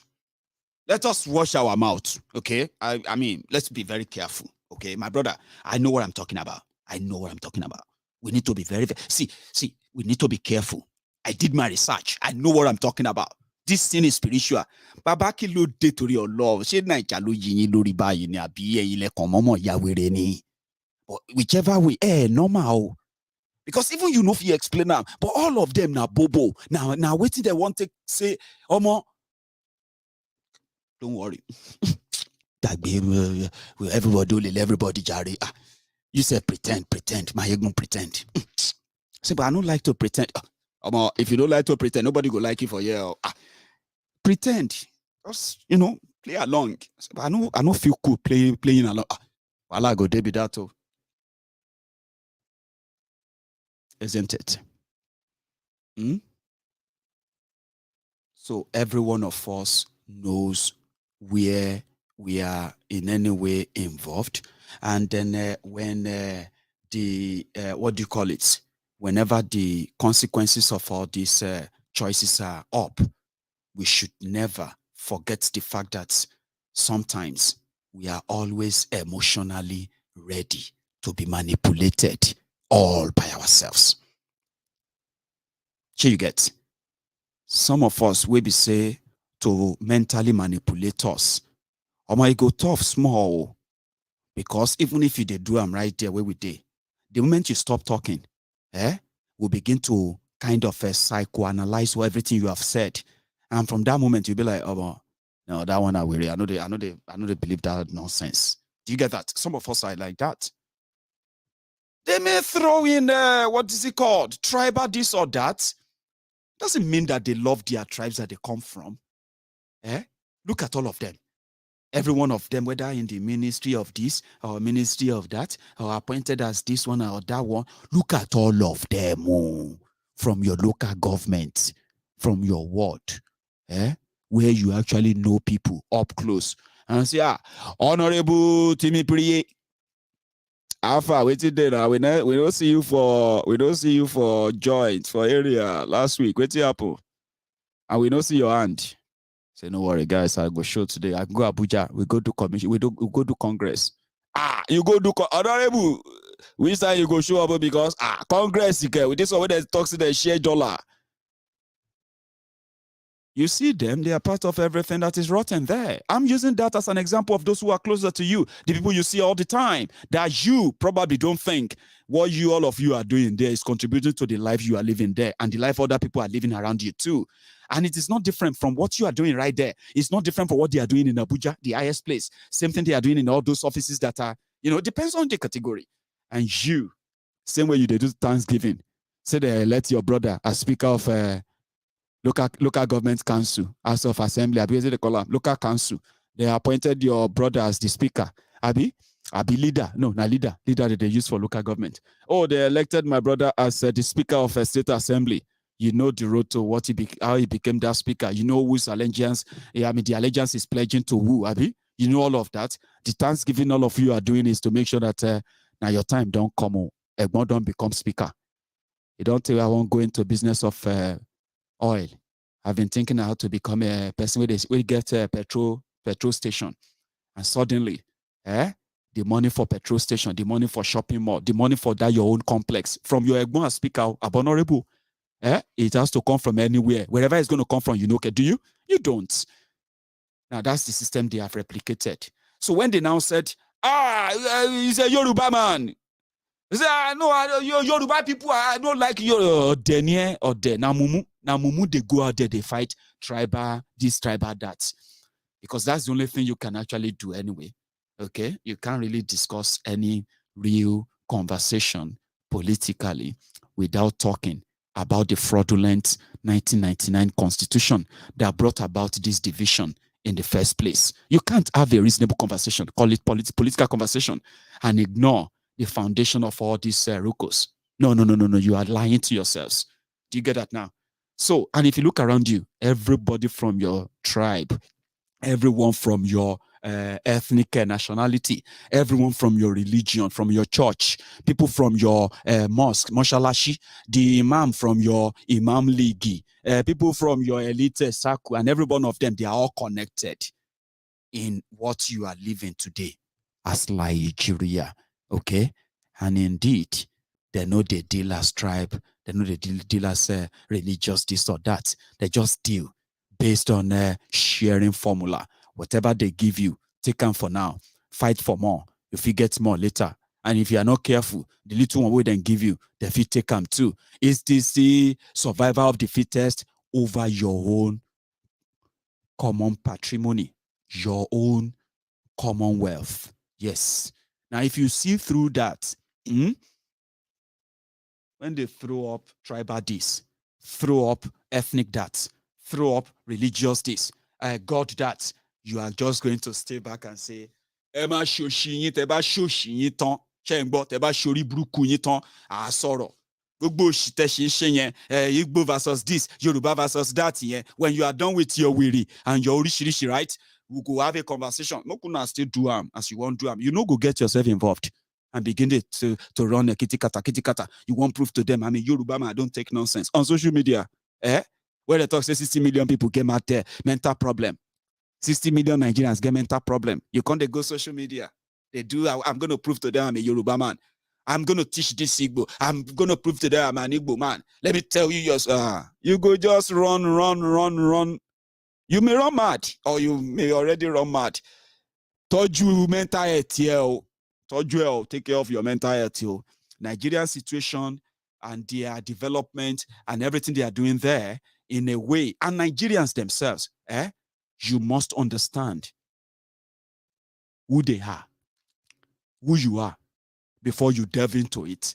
But not be everybody they think I'm all. I am saying this to you today because, yes, we know how divided Nigeria has become. And as you are watching this video, the final one where I want to talk, many of you who are going everywhere, we want they register our PVC. I am not trying to demoralize, motivate, inspire, then demoralize. I think that's the word we are going to use. I'm not trying to demoralize you. I'm trying to call your attention to those who are already demobilizing you. I think we can use demobilization too, because movement is about moving. And the way Obi movement, they move, Baba, they move with this kind tsunami kind of move. Anything where they road, they just say carry on. Carry on like that. Like everything like, and it's building serious concern. So they have decided to do what they do best. You have seen what they are doing in Imo with your voters register, Abi. You have heard that among all of you who have rushed to go and get your PVC register and all of that, they have removed nearly, nearly 18 million. No, sorry, I think nearly 1.8 million or thereabout of you. Maybe 2 million. They have removed like 2 million. They say your registration gets K-leg. Something, no, but you have no idea. Now they move. They have created fake IDs. They have smuggled them into that system in a way that, the list published by INEC to everyone as the registered voters is different from the list that they actually have to use for the election. So as you already have duplicated list as you are in all of that stuff. So the same thing is just how they are going to make sure that you see that card reader or be waiting the column, which is what many of you are relying on. Transmission of results, as they have told you. They are already spending money in Imo State. In the next few weeks, you are going to get a judgment that's going to say, hey, using of card, be waiting the color, all of those things, they are illegal. Make them come out. Everybody just go do teka. Now, all of these are being done, as well as the police-sponsored attack on you as well. So demobilization and all of that stuff is what somebody called it. So, however, that is one reason why someone believed that, again, it could have been the reasons why the likes of Oshiomoole at this point are not taken prisoner. They are about to do what they said. Who let the dogs out? Who let the dogs out? That he left behind. Now, I think for those of you who are social media warriors, there are issues here that you need to speak to. Go to Google and look at the first 6 months of Governor Ubiano's administration in Anambra State, what you will find in YouTube is a Governor Ubiano using bulldozer to demolish houses of kidnappers and those who were involved in what they then refer to as Bakassi boys or even Bakassi girls. Who was the governor where Bakassi developed in Anambra? And who solved the problem? So if a man couldn't fix a security challenge in his own state, which require courage, how can he convince you that he will fix security challenge all over Nigeria?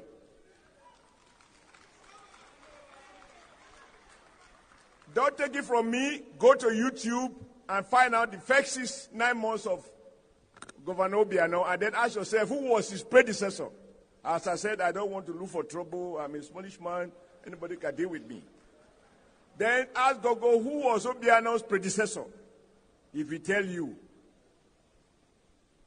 Peter. And so, if he has solved the security problem, will Obiano be demolishing, using bulldozer to demolish people's houses? For houses of kidnappers, Bakassi boys and Bakassi girls, bandits?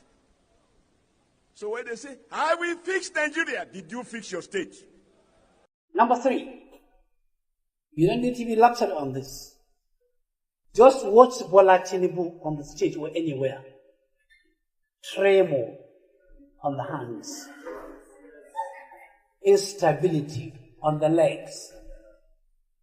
The whole body is shaking. Look at the back of his abada, misturating. Wait.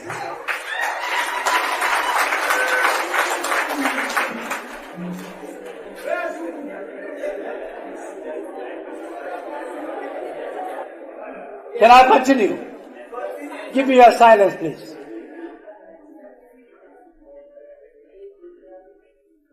If he walks 10, 15 meters, what do you see? Palpitation. To sit down is a problem. To stand is a problem. To prostrate for prayers is a problem. That is to tell you that he is not physically and mentally healthy. We have seen the danger of electing unhealthy presidents in Nigeria. If you know the amount, one day we will come to know the amount of money spent on our presidents on their health requirements. I'm sure it's going to be mind-boggling. Mind-boggling. The amount is going to run into unbelievable figures. One day the figure will come to limelight. We want a healthy president. A stable president. A president with stable mind. A president who is healthy, fully oriented to time, people, and places. We want a president whose background, whose genealogy, whose male and female parents are well known to everybody around. We don't want somebody with questionable background, doubtful background, questionable genealogy. We want a president whose education, whose background. That is, that guy served na criminal. But again, just leave the messenger and just remember the message. Now, Kruko, now correct. If they say somebody now go criminal, the guy was I think it was NHIS, was it? I think it was somehow one of the government agency in Nigeria. Okay, he happened to be I think secretary of that agency. They now accused him of stealing money, right? This same guy talking. Somebody will tell me his name. They accused him of stealing money. Now, it was during his court case day. This guy said he had accident or something, I don't know, sha. Like he became disabled. He had this neck guard for a person who is involved in a car accident. He had clutches. The crushes he had all those and ladies and gentlemen, he didn't know that the room provided for him as a sick man, where he was locked up in DSS. I mean, it's crazy. He didn't know there was camera there. This guy talking so. On the day of his court appearance, he decided to now dress up. This is a guy who was all right, okay, moving about everywhere. Then he decided to just dress up as a sick man. Omokonsi demonstration. He went to court like that. He appeared in front of a judge, demanding for, please release me. You see, I'm very unwell. I'm not well. I'm going to die. The guy came back from the court the same day, and he returned straight back to his cell, took off everything, put away the clutches. I think I want to listen to his message again. The second part, okay?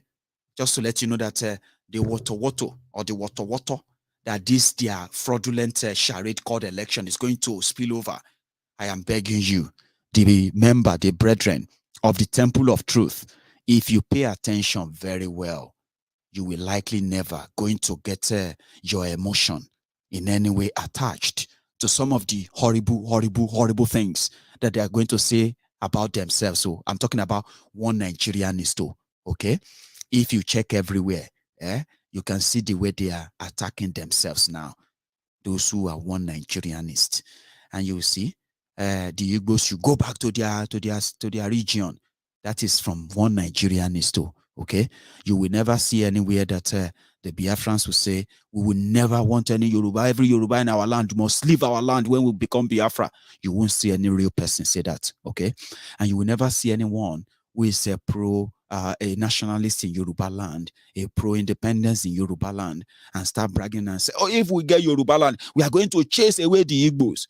But you see, the one Nigerianists are already saying that to themselves. They are already threatening themselves and all that. In this time that they'll be doing that, you who have been a regular on Maiyegun's Diary Politico, no be saying at that time you go can't lose all your training, or you no go like Amo. I swear. Not that I can help. I'm only saying it beforehand. These guys are going to say horrible things about themselves. Some of them are going to be so offending, even to you as a Yoruba man, as an Igbo man, and everyone from everywhere. Because as it is going to be tribal political war, ethnic, religious political war. Peter Obi said it is the tool used by the Nigerian political elite.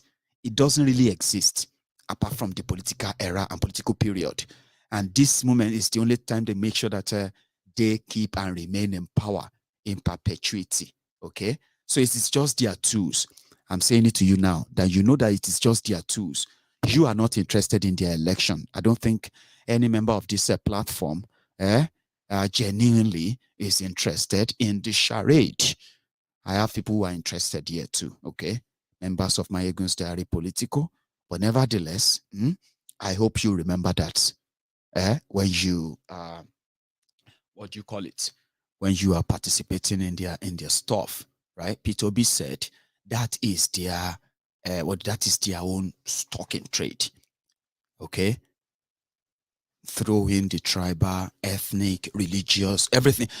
People will fight themselves, and by the time they are done, some of them have already validated the thing for us. If anybody tries to ask for anything again, shoot them and kill them. Do you understand that now? So all of us who are not participating, when you see them throwing all this tribal law, religious law, and the rest of them, just don't forget your teachings. The other part of this guy's message. Woto. Whose background, whose genealogy, whose male and female parents are well known to everybody around. We don't want somebody with questionable background, doubtful background, questionable genealogy. We want a president whose educational record are clear and very Christian and discernible. with no question marks. We want a president who will hang the face of Moses and have the heart of Moses. Not a president who will hang the face of Moses, but hanging the heart of Pharaoh.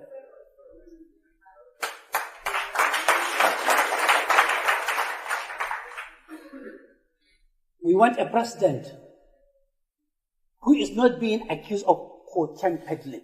It's not my words. It's all over the world. We want a president whose international record are clean. Because to be accused of international cocaine peddling means you are a cocaine pusher, you are a cocaine peddler, your source of wealth is doubtful, is questionable, is tinted in maroon, dark, and dark blue color.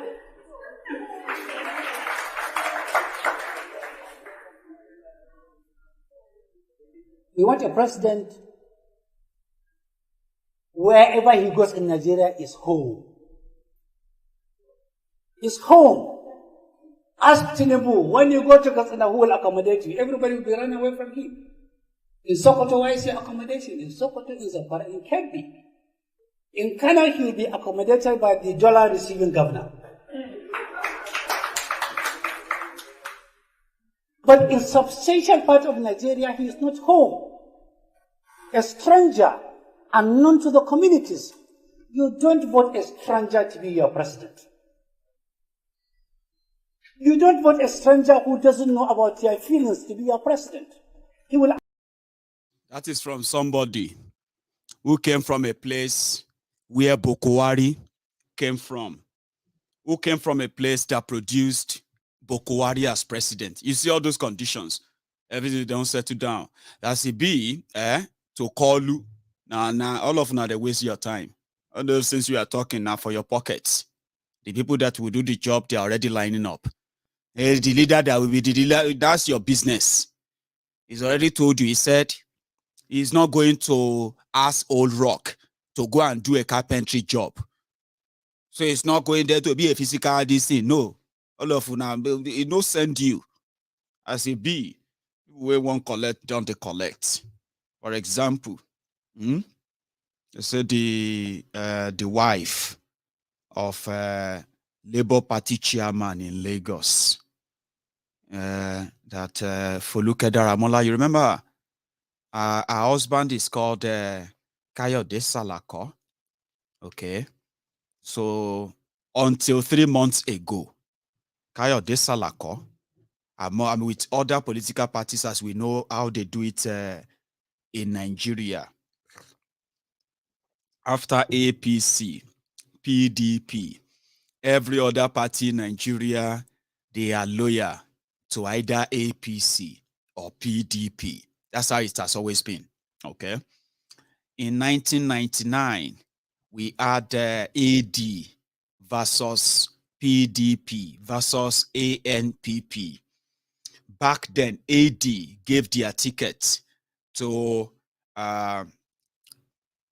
Olufalaye, Pa Olufalaye or Chief Olufalaye, as the symbol of the Yorubas to go into that battle. Olufalaye Lule B. And Obasanjo became the president. Guess what happened? Olufalaye, when AD was no longer there, Olufalaye joined a party or started a party called SDP. The same party, MKO Abiola ran on. Now, SDP is not because SDP want to be president of Nigeria anymore or form any government. Like many other political parties owned by different politicians who are also members of APC, PDP. It's so strange, right? Well, it's not strange. In Nigeria, yeah, you see all the members of APC and PDP, right? If you go and check all the political parties, apart from these two, you will find the names, the names of those who are excos of APC, PDP from world level to national level. You will see some of their names in the executive council or executive board of many of those political parties. So it was like a racket, okay? So if you are like, you see, we need to go and look for, everybody should try and look for a small party. And we all joined that small party. And we then try and take over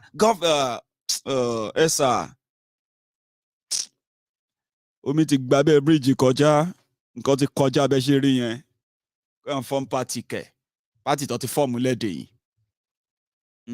Go and form party.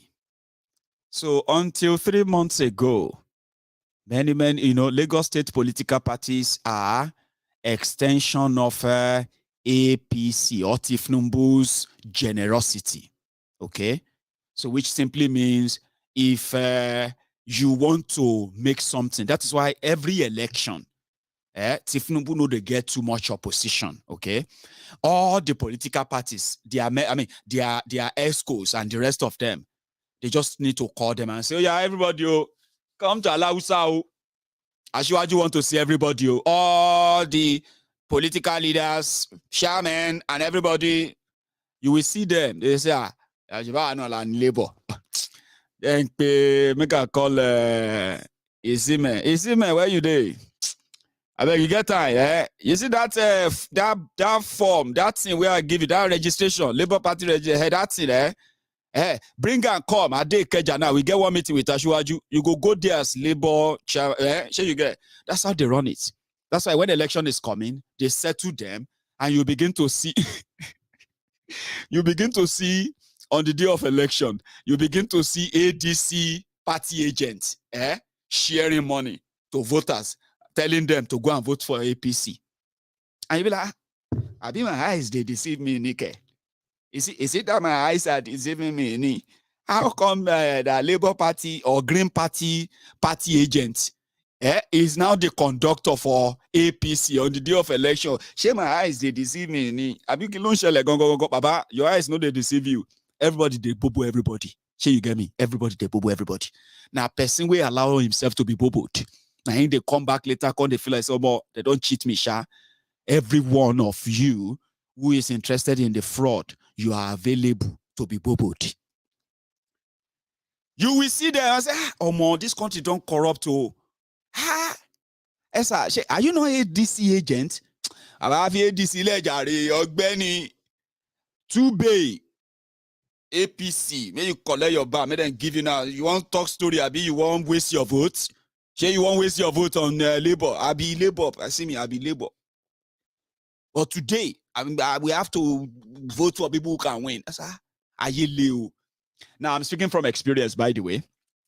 In 2019, on Maiyegun's Diary Politico, I was able to, in this temple, I was able to, break down the political, the political abracadabra of Nigeria to some point that, I felt like, okay, we should do something. Maiyegun, everything you do is talk.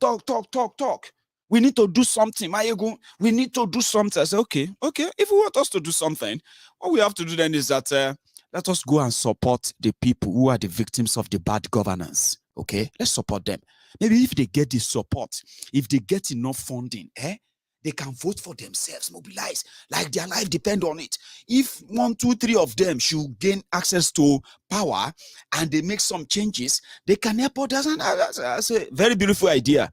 I got friends from America who joined that crusade. We started a party called Green Party of Nigeria, GPN. I don't even remember the slogan anymore. GPN, I don't know. I have GPN people here, my friends. We wanted to use the poor people army to fight the people that kept us poor, and we want to continue to keep us poor. 2019. Ladies and gentlemen, we started like 3 years before the election. We focus more in Yoruba land. Me, because I came from Ogun State, I got more people who believed that we could do it from Ogun State, who joined us. And they put in their money, they did everything to start planting party offices everywhere. We say, it's our time. Maiyegun, what you are doing is, you are a great man. Maiyegun, you are trying to show the way. Maiyegun, you are such a... Now so we they pay school fees. Now so we they pay hospital bill. Now so we they pay people where say they never shop for 1 week. Hello, Maiyegun. This is me. Akala, lati adigbe. Akala, how are you? Esa, I'm not okay. I have been working and working all the area, the whole 13 ward where they my area, sir. Everywhere now, Green Party. Akala, nice one. Kushe. Well, sir, I don't like this honorable that they said is our honorable. The guy is not everywhere. Yes, sir, I want to talk to you. What is it, Akala? Yes, sir, see, you need to help us. You need to help me. Akala, that's not a problem. What do you want, Akala? Yes, my landlord. Yes, I want to, if you can get me one small Okada, I can be using that to feed my family. People are abusing me that I'm doing Green Party. I'm very poor. Look, my friends are following APC. They are following PDP. They are collecting money. Akala, calm down. I don't get money to buy Okada. Okay? But when it comes to that school fees where you mentioned, how much is the school fees of your daughter? 25,000. 25,000. Okay. How about your wife? What's she doing? She said, okay, Akala, I will make arrangement for something. Just continue what you are doing. One day, you will not need to, no. About all of that, we did it for almost 3 years. On the day of election, our own members, people where we know ourselves one-on-one, on the day of election, well, wait to be day of election. Day before election, they first throw one bill. Our own members, party agent, we printed party agent, Green Party agent, member, polling booth agent, lawyer. We want to fight our oppressors. In this Nigeria, we are not going to let our oppressors continue to rule us. This country is our. I was doing the same thing like you. If you are doing it today, it will shock you, Abi. Me, I wasn't a spectator.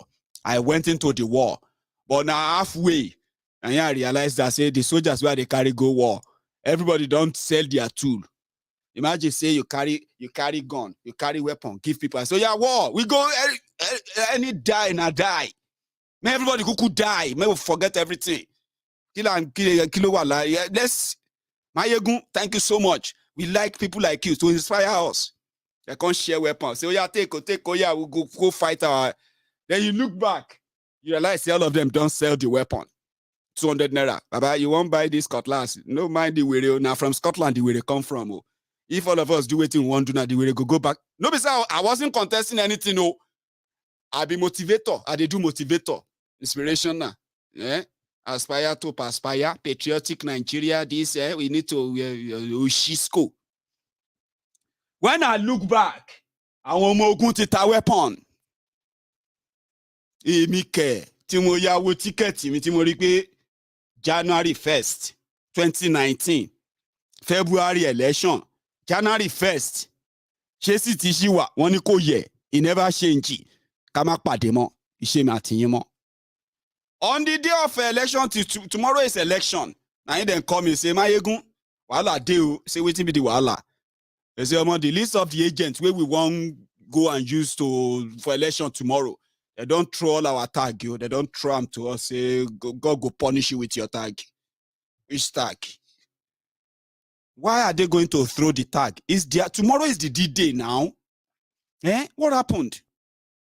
They say, we have to pay them 5,000 naira. 5,000 naira. 243 word times 2. 500 in 500. In your 500, 5,000 naira. How much is that in total? 25 million. I know, I'm not sure. Just to tell our own members who have been working to fight our oppressors, to defeat them, to take back our life, to fight, and we no go. So nothing you are doing right now that will freak me. So if you see me that I'm kind of indifferent, I'm doing it from experience, okay? You will have your own experience too. Enjoy it, flex it, make your mouth, do everything you can. In fact, I'm not saying you can't do it too, because they don't even allow us to fight. We don't even reach election day where we don't know, say we don't lose. All our agents, the following day, even party chairman, my own party chairman in Ishagam, who went there and it was there like, everybody at the accreditation. Hello, chairman, báwo làwọn agent tẹ kó lọ sí kínní? Maiyegun Baba, make I no lie you, now only me day here. All of them don't go join APC, PDP. I say, how you only shame ni? They don't get shame at all. So they go come down those places after shouting Green Party. We got them vans, we got them this, we got them that. They go, say, Maiyegun, you want to know what I want to tell you next? I say, waiting. Say, our own members, our own members, women, men, young men and women too. They were telling their own party chairman, they cannot waste their votes. Chairman, let us be honest. Even if not you, you go waste your votes. Which kind of party be this? Anything where you can, even if it's 500 naira, give it to us. I mean, see everywhere, market day. You are telling us to go and, well, chairman, well, it not be so. See, now the 1,000 naira we then give me for APC be this. I know, say, even if you give me 500 naira for Green Party, I go just add them. Now APC, I go still vote. They were telling their own chairman that they were doing meeting with every Saturday, every Tuesday or so then. Well, today, everybody don't know better. Because all those political parties are also controlled by the main parties. So when they told us today that Foluke Daramola husband don't go join APC after this visit, so many people are not surprised. Okay. Here you get. When they asked, Foluke Daramola said, Tinubu has been very, very good to our family. And it will be kind of act of ungratefulness if she doesn't support him. It is personal. Guess what the party chairman? Guess what the party chairman of Labour Party said, Kayode Salako? I cannot fault my wife, which is true, because Tinubu has been very good to our family. He is our family benefactor. All right, that is also personal. So, in a nutshell, if you are obedient in Lagos, I know you raised the alarm, and today they said Salako, don't go to where in won't be before all of una go begin to post in phone number, in address, and the rest of that, like you always do on social media, that today everybody just won't get ready for you. You see those obedient? Some people will just want to just rile you up, just make you, they just want to see your reaction and the rest of that. The guy don't leave una. Say, make una go find another chairman. We be say, go get, and as it be so, if all of una go pay attention very well, you might need to change the entire ESCO of Labour Party in Lagos State. I'm just saying, not just Lagos, so if possible, to change 90% of those you are meeting there. Because until 3 months ago, many of you don't know, or you didn't know the people in charge of labor, because we're to concern you with labor. You get what I mean? So you better do some level of home cleaning. Because the people that will sabotage, as you know, they are really not the people outside. They are mainly the people within. And as it be so, Tinubu, person will spend person we spend 23 million. I mean, are the crazy? What did they happen? 100 million times 23. Not be 2.3 billion with that. 2.3 billion. Like that. So maybe people just go buy form to just cause distraction and everything. Oh yeah, 100 million like that. Now you go come find them hard to buy all these small parties to cause problem. Their issue, their own is not to rig for them. No. It's just to further. I wish you well, oh. My brother Omoyele Show has been kind of been outstanding too. I just choose not to say much about Showore, simply because if I have to say anything about Showore, I have to say everything nice about him. Yes, because he is in fact the good man that somehow, some of you have managed and then developed this personal disdain for. Now you're right, too, because if you ask some people how they feel towards so many other personalities in Nigeria, they will tell you things you will never believe, and that's how they feel. All right, doesn't mean they are right, okay? But Showore is a very, very good man, and on this platform, Showore told me, he told us, he agreed with us that PVC is poverty validation card, and he would never encourage anybody to go and get it, except this fraudulent contraption is totally discussed before we can say, let's have an election. Because he knows, he said it. He said he knows the system is rigged, okay? And all you have to do is to fight it and fight it and fight it. You are likely never going to win it. But he agrees here. He said, it's true. Election won't solve Nigeria issue. And I cannot come here and say, sure. No. He has done so much good. There are so many of you kind of will never admit, but a lot of people will admit as well, that I would rather just say, we just count the months, Abi, so that when February or so comes, whatever happens then and after, to those who survive them, this diary will keep the record. I think I should take a break. I was going to take calls, but if you are not in such a hurry, okay, I'll take 1 or 2 calls tonight, right? And then we'll call it a night. So first, let me go and let me take a break. And you can dial that number now, okay? If this is your first time of being on Maiyegun's Diary Political as well, please join me on my YouTube channel. Take a moment and take a tour, okay? And then subscribe. I have over 500,000 people on Facebook. But Facebook has decided to keep over 95% of you from receiving notification whenever Maiyegun is live. It's deliberate. I have a copy of why they did that. Okay. So I am not so bothered than to say any one of you who managed to get me on a live for Maiyegun's Diary Political, you can take a moment and make that same valuable addition to my YouTube channel. Okay.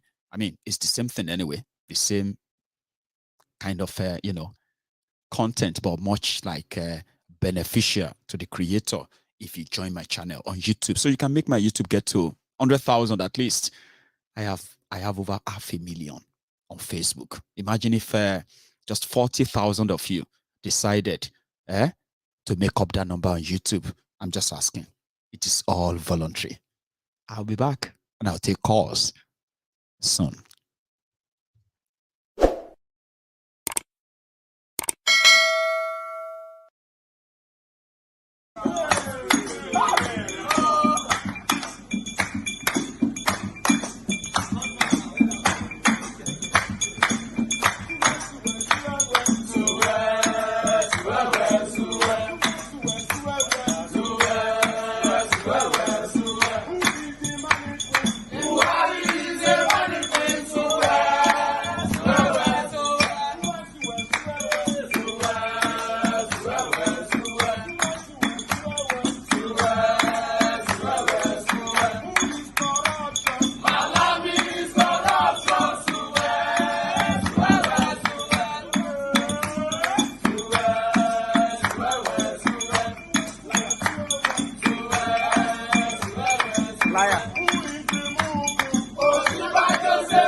Suwe.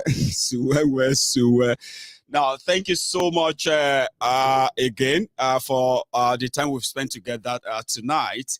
I didn't know that we've spent this long time on the show so far. So I am not going to be spending a long time taking calls, okay? But I'll take this to start with. Right. Hello there. Hello, Ekale. Ekale, Bawoni. Maiyegun. Emmanuel also. Emmanuel. Yes. Láti Nigeria. Martin pè báyìí sí o, ibo ló sì pè? Àti Nigeria. Nice one. So, yeah. This is you. Live. Everybody can hear you. So, go on, Baba. Money information to feed you. So, is that publicly? Yes, publicly. All right, then please go on. I have building around Mowe. Okay. So I'm living at Mowe. So maybe last week or 2 weeks ago. Right.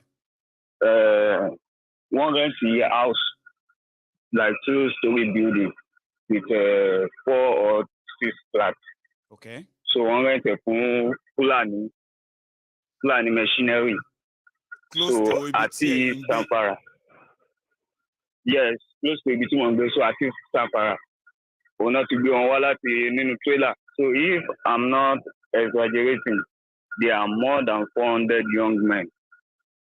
Trailer in that as well. Talo ni building, yes. You like the Anthony building?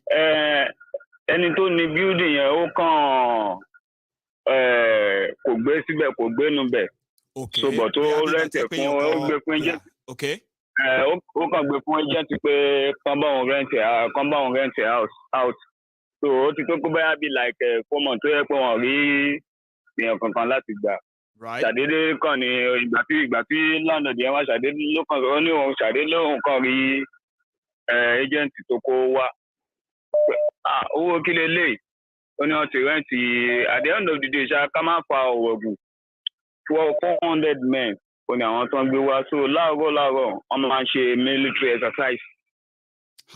Company. Tell mo fẹ́ sọ pé mo fẹ́ ní kẹ́ repeat location, but I repeat location, mo fẹ́ kó repeat ma, okay? Now ma ṣe favor kan fún wa. Okay. Right? Tó bá lè ṣe eléyìí o, you and I am sọ̀rọ̀ again. Ó wà important. Kó tó ma ṣe fún wa ní pé bá wa ní anytime tí wọ́n bá ti wá láàárọ̀ bẹ́ẹ̀ yẹn, right? Tó ń ṣe exercise yẹn, yìí tẹ́ bá lè capture nínú ẹ̀ lórí video.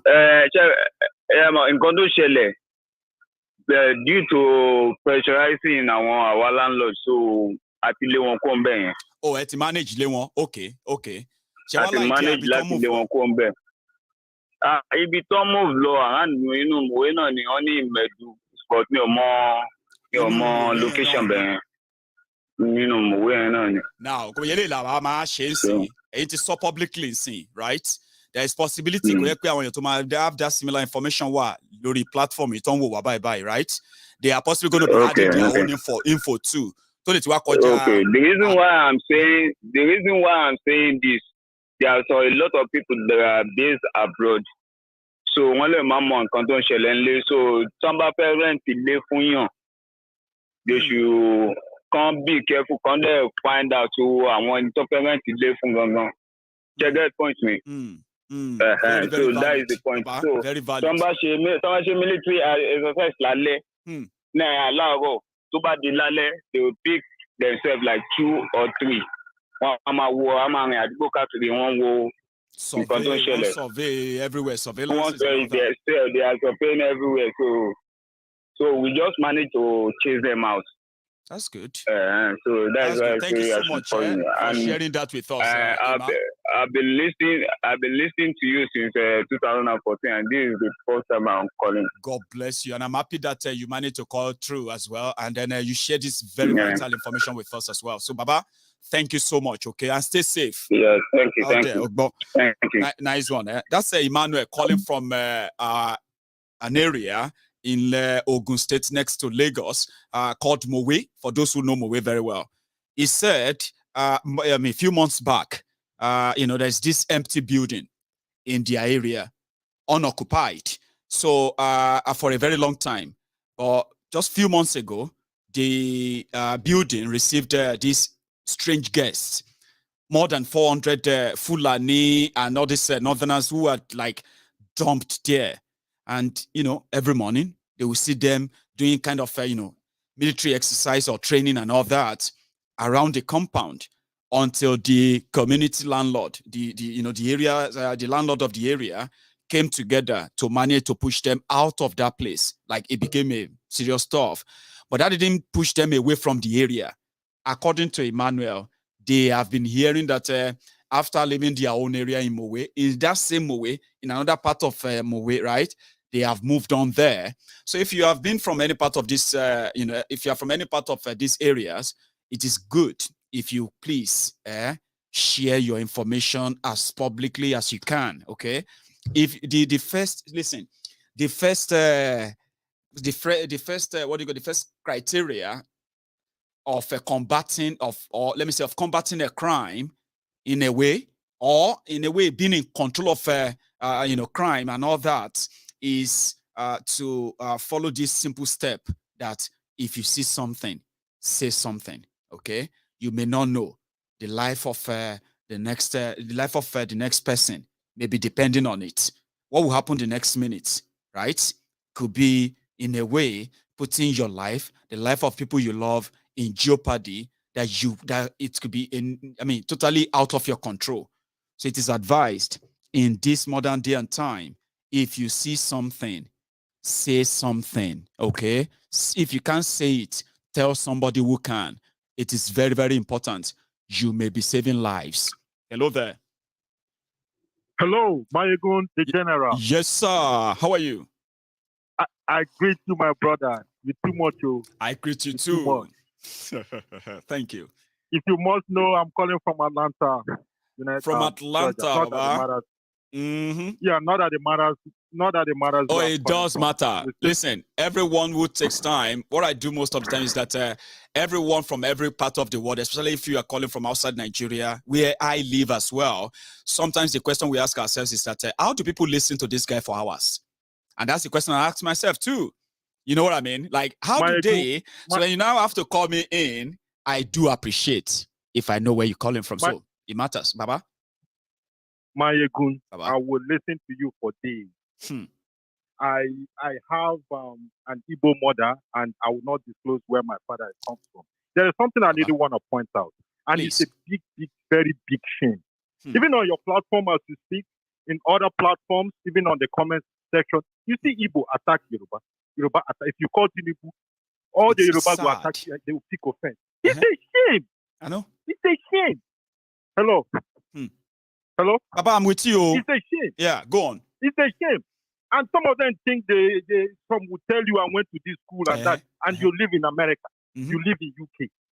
And now, you say bigotry in people doesn't really matter how educated they are or how exposed they are, even how well to do they are. The bigotry is always there. And sometimes, right, as embarrassing as it is, a bigoted person, right, don't really see how sad life looks like for a bigoted person, because, it's sad, like you said, very sad. How stupid he or she even looks. And I will tell you a funny story. This thing happened in Atlanta.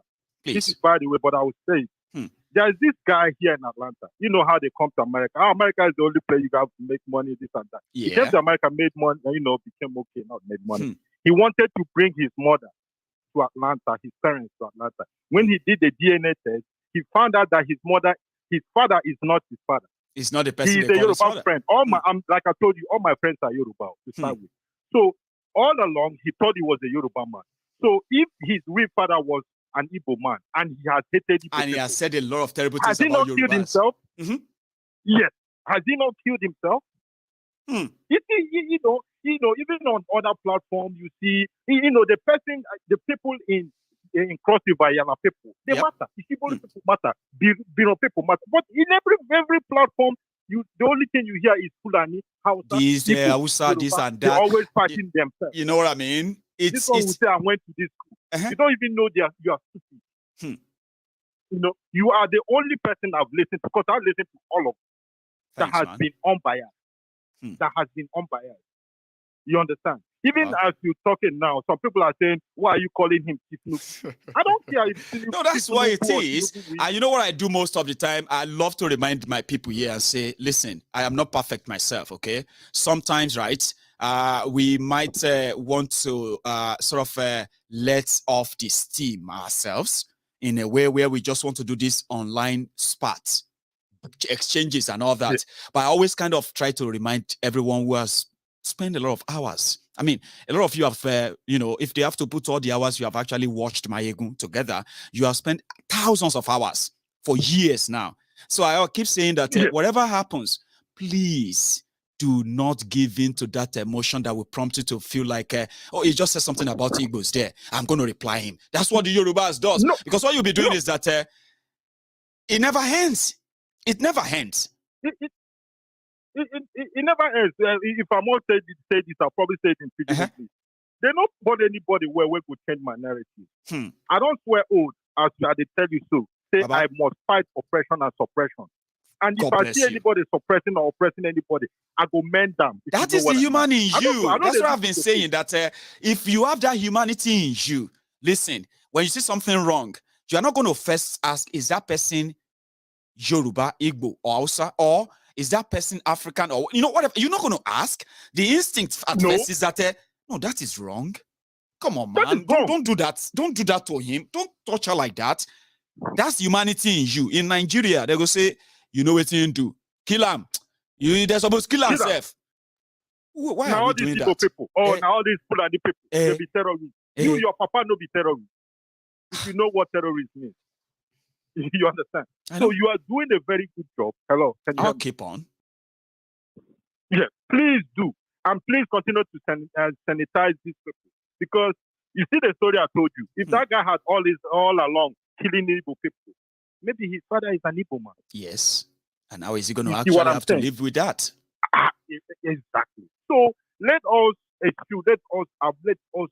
move away from this. I keep reminding people. I mean, make your choices, know the consequences of your choices, but at the same time, never lose your humanity. The humanity in you will turn you to somebody without sympathy, empathy. And when these two are no longer in you, genuine ones, I'm not talking about fake empathy and sympathy.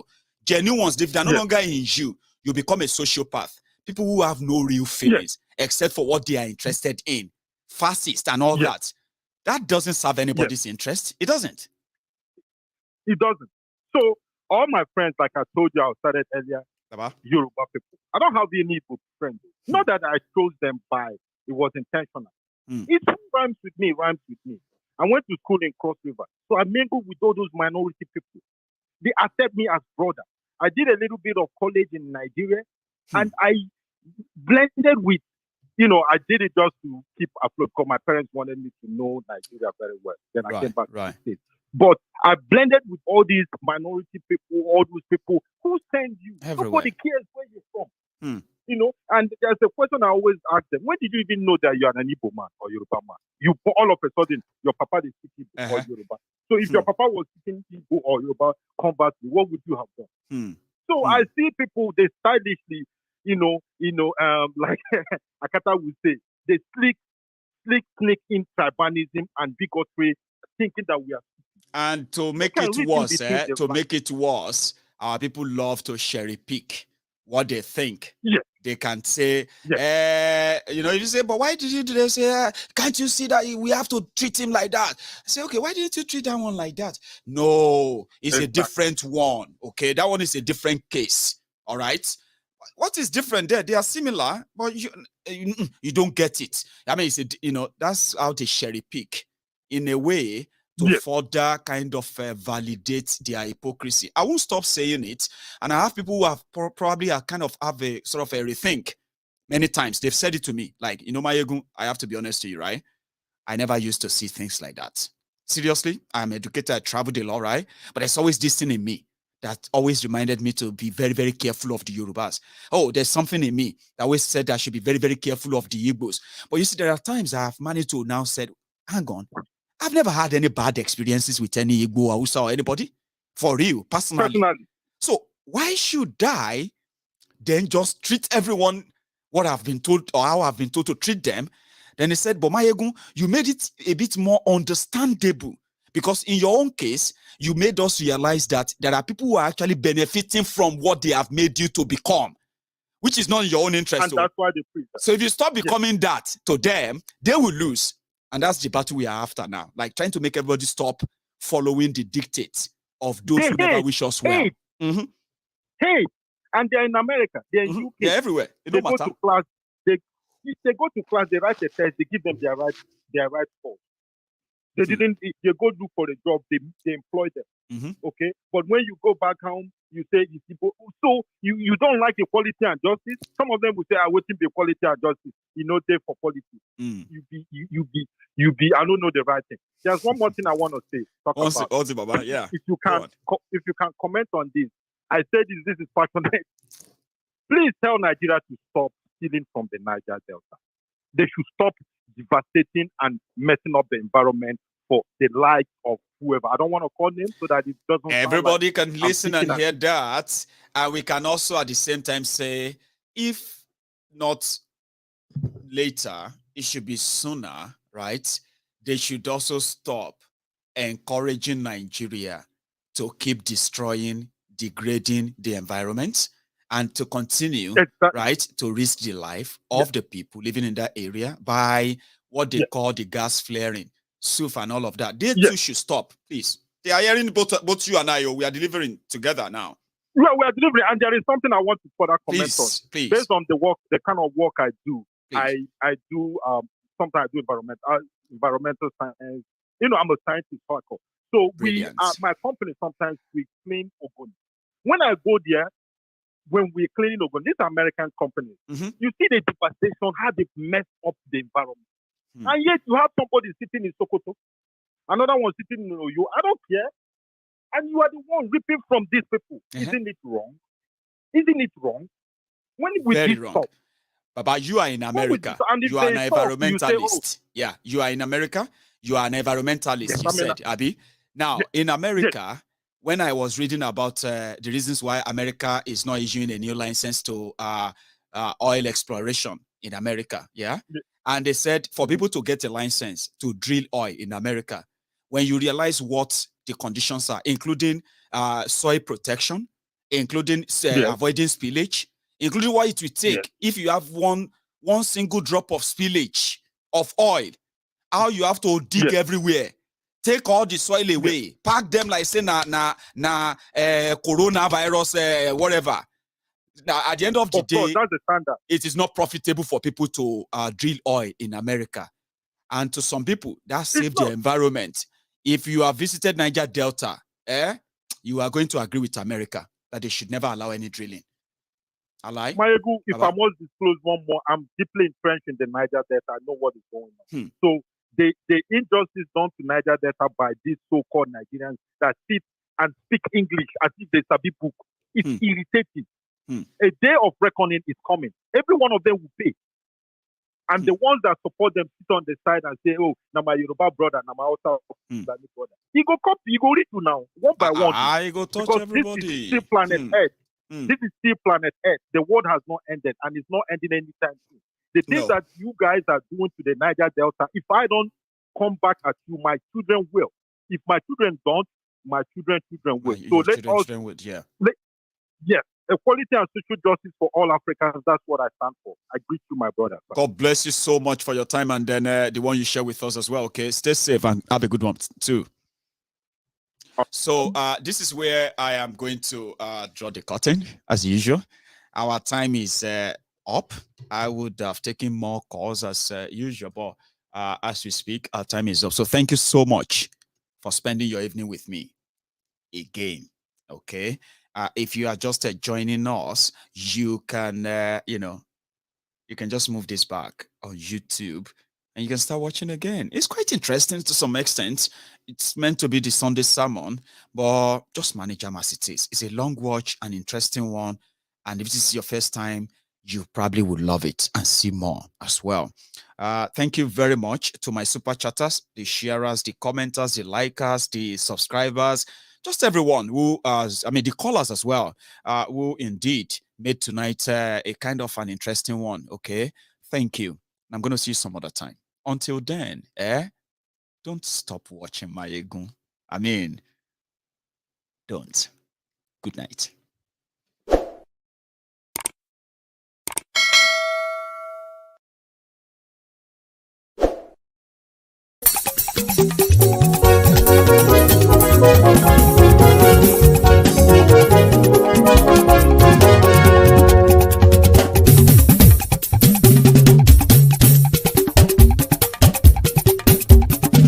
Maiyegun làwa mọ̀ làmọ̀ tó dòdòdò.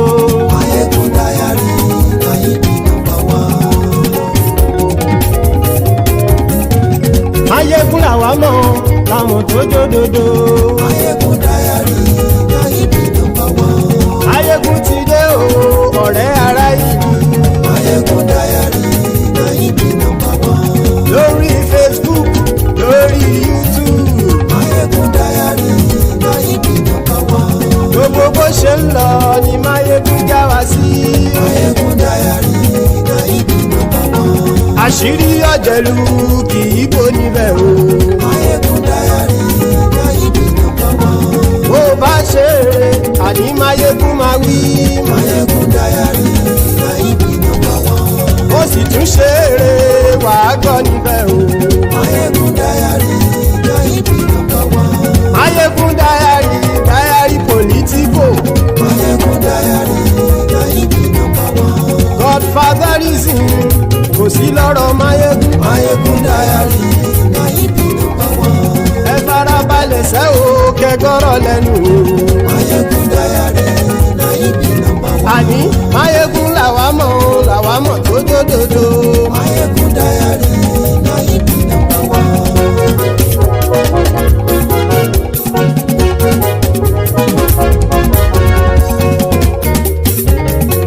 Àní ẹ̀sùn ràkì. Maiyegun ti dé. Maiyegun ti dé. Ọ̀jẹ̀lú ẹ̀sùn ràkì. Maiyegun ti dé. Àní ẹ̀sùn ràkì. Maiyegun ti dé. Lórí Facebook. Maiyegun ti dé. Àní ẹ̀sùn ràkì. Maiyegun ti dé. Lórí YouTube. Maiyegun ti dé. Àní ẹ̀sùn ràkì. Maiyegun ti dé. Bọ́ bàbá gbé wúrẹ́. Maiyegun máa wí. Àní ẹ̀sùn ràkì. Maiyegun ti dé. Ijó ìgbádìyẹ. Maiyegun máa wí. Àní ẹ̀sùn ràkì. Maiyegun ti dé. Bí pẹ̀sìdó bá rúfin o. Maiyegun máa wí. Àní ẹ̀sùn ràkì. Maiyegun ti dé. Bí gómìnà kówó jẹ. Maiyegun máa wí. Àní ẹ̀sùn ràkì. Maiyegun ti dé. Ọlọ́pàá tí ń darí bá. Maiyegun máa wí. Àní ẹ̀sùn ràkì. Maiyegun ti dé. Aṣòfin tí ń rúfin o. Maiyegun máa wí. Àní ẹ̀sùn ràkì. Maiyegun ti dé. Òpùrọ́ olóṣèlú. Maiyegun máa wí. Àní ẹ̀sùn ràkì. Maiyegun ti dé. Ọ̀jẹ̀lú ẹ̀sùn ràkì. Maiyegun ti dé. Àní ẹ̀sùn ràkì. Maiyegun ti dé.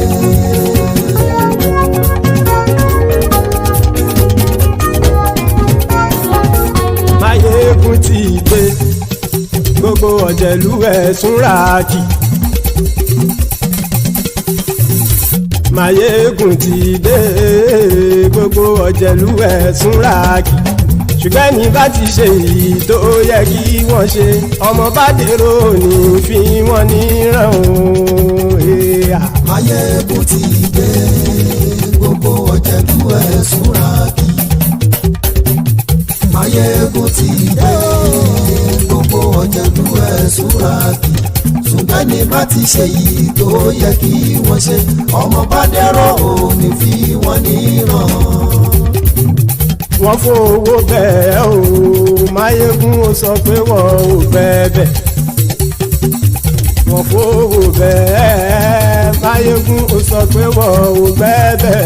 Oníkan ṣáàtì ṣe èyí tó yẹ kí wọ́n ṣe fáwọn ará ìlú tó gbé wọn débẹ̀ o. Maiyegun ti dé. Gbogbo ọ̀jẹ̀lú ẹ̀sùn ràkì. Maiyegun ti dé. Gbogbo ọ̀jẹ̀lú ẹ̀ súnra kì ṣùgbọ́n ní bá ti ṣe yìí tó yẹ kí wọ́n ṣe ọmọ bá dẹ́rọ̀ ò ní fi wọ́n níran. ha kì máa yí ṣe eré ọ̀rọ̀ yìí kì í ṣe ẹ̀fẹ̀ kì máa yí ṣe eré ọ̀rọ̀ yìí kì í ṣe ẹ̀fẹ̀ ẹni bá ti lè lẹ́bọ̀ lẹ́rù o ọmọ bá dèrò kàṣà ìtú wọn síta. Maiyegun ti dé gbogbo ọ̀jẹ̀lú ẹ̀ súnra kì Maiyegun ti dé gbogbo ọ̀jẹ̀lú ẹ̀ súnra kì ṣùgbọ́n ní bá ti ṣe yìí tó yẹ kí wọ́n ṣe ọmọ bá dẹ́rọ̀ ò ní fi wọ́n níran. tẹnitẹni ọmọ Maiyegun ọ̀rẹ́ ara ìlú mọ̀mọ́ ni mo fọlọ́hún sọ ẹ̀ bá kìlẹ́bù lóòótọ́ olódodo ìlú ọ̀tá ìlú mọ̀mọ́ ni ìwọ ṣá máa ń ṣọ́ra kò sì mọ́ bẹ̀rù bọ́tà ń lè rí bóníṣègùn lé káwọn mọ̀mọ́ fi ṣera wọn ni ó ti dẹrùn tí wọn ò gbọ́dọ̀ sì mọ́ bẹ̀. èèpo ọ̀bọ lọmọ bá dérò tàjẹ́ ò gbọ́dọ̀ jẹ́ ó ti jọba lórí àbínú ẹni kò sì mọ́ bùyà àìsíwọ́lu ní ẹnìkẹ́ ìgbódì ẹyin lábàrá o ó kó ẹni tó bá dán o àkàmù. Maiyegun ti dé gbogbo ọ̀jẹ̀lú ẹ̀ túnra kì Maiyegun ti dé gbogbo ọ̀jẹ̀lú ẹ̀ túnra kì o ẹni bá ti ṣe yìí tó yẹ kí wọ́n ṣe ọmọ bá dèrò òní fi wọ́n níran o. Maiyegun ti dé gbogbo ọ̀jẹ̀lú ẹ̀ súnra kì Maiyegun ti dé gbogbo ọ̀jẹ̀lú ẹ̀ súnra kì ṣùgbọ́n ní bá ti ṣe yìí tó yẹ kí wọ́n ṣe ọmọ bá dẹ́rọ̀ ò ní fi wọ́n níran.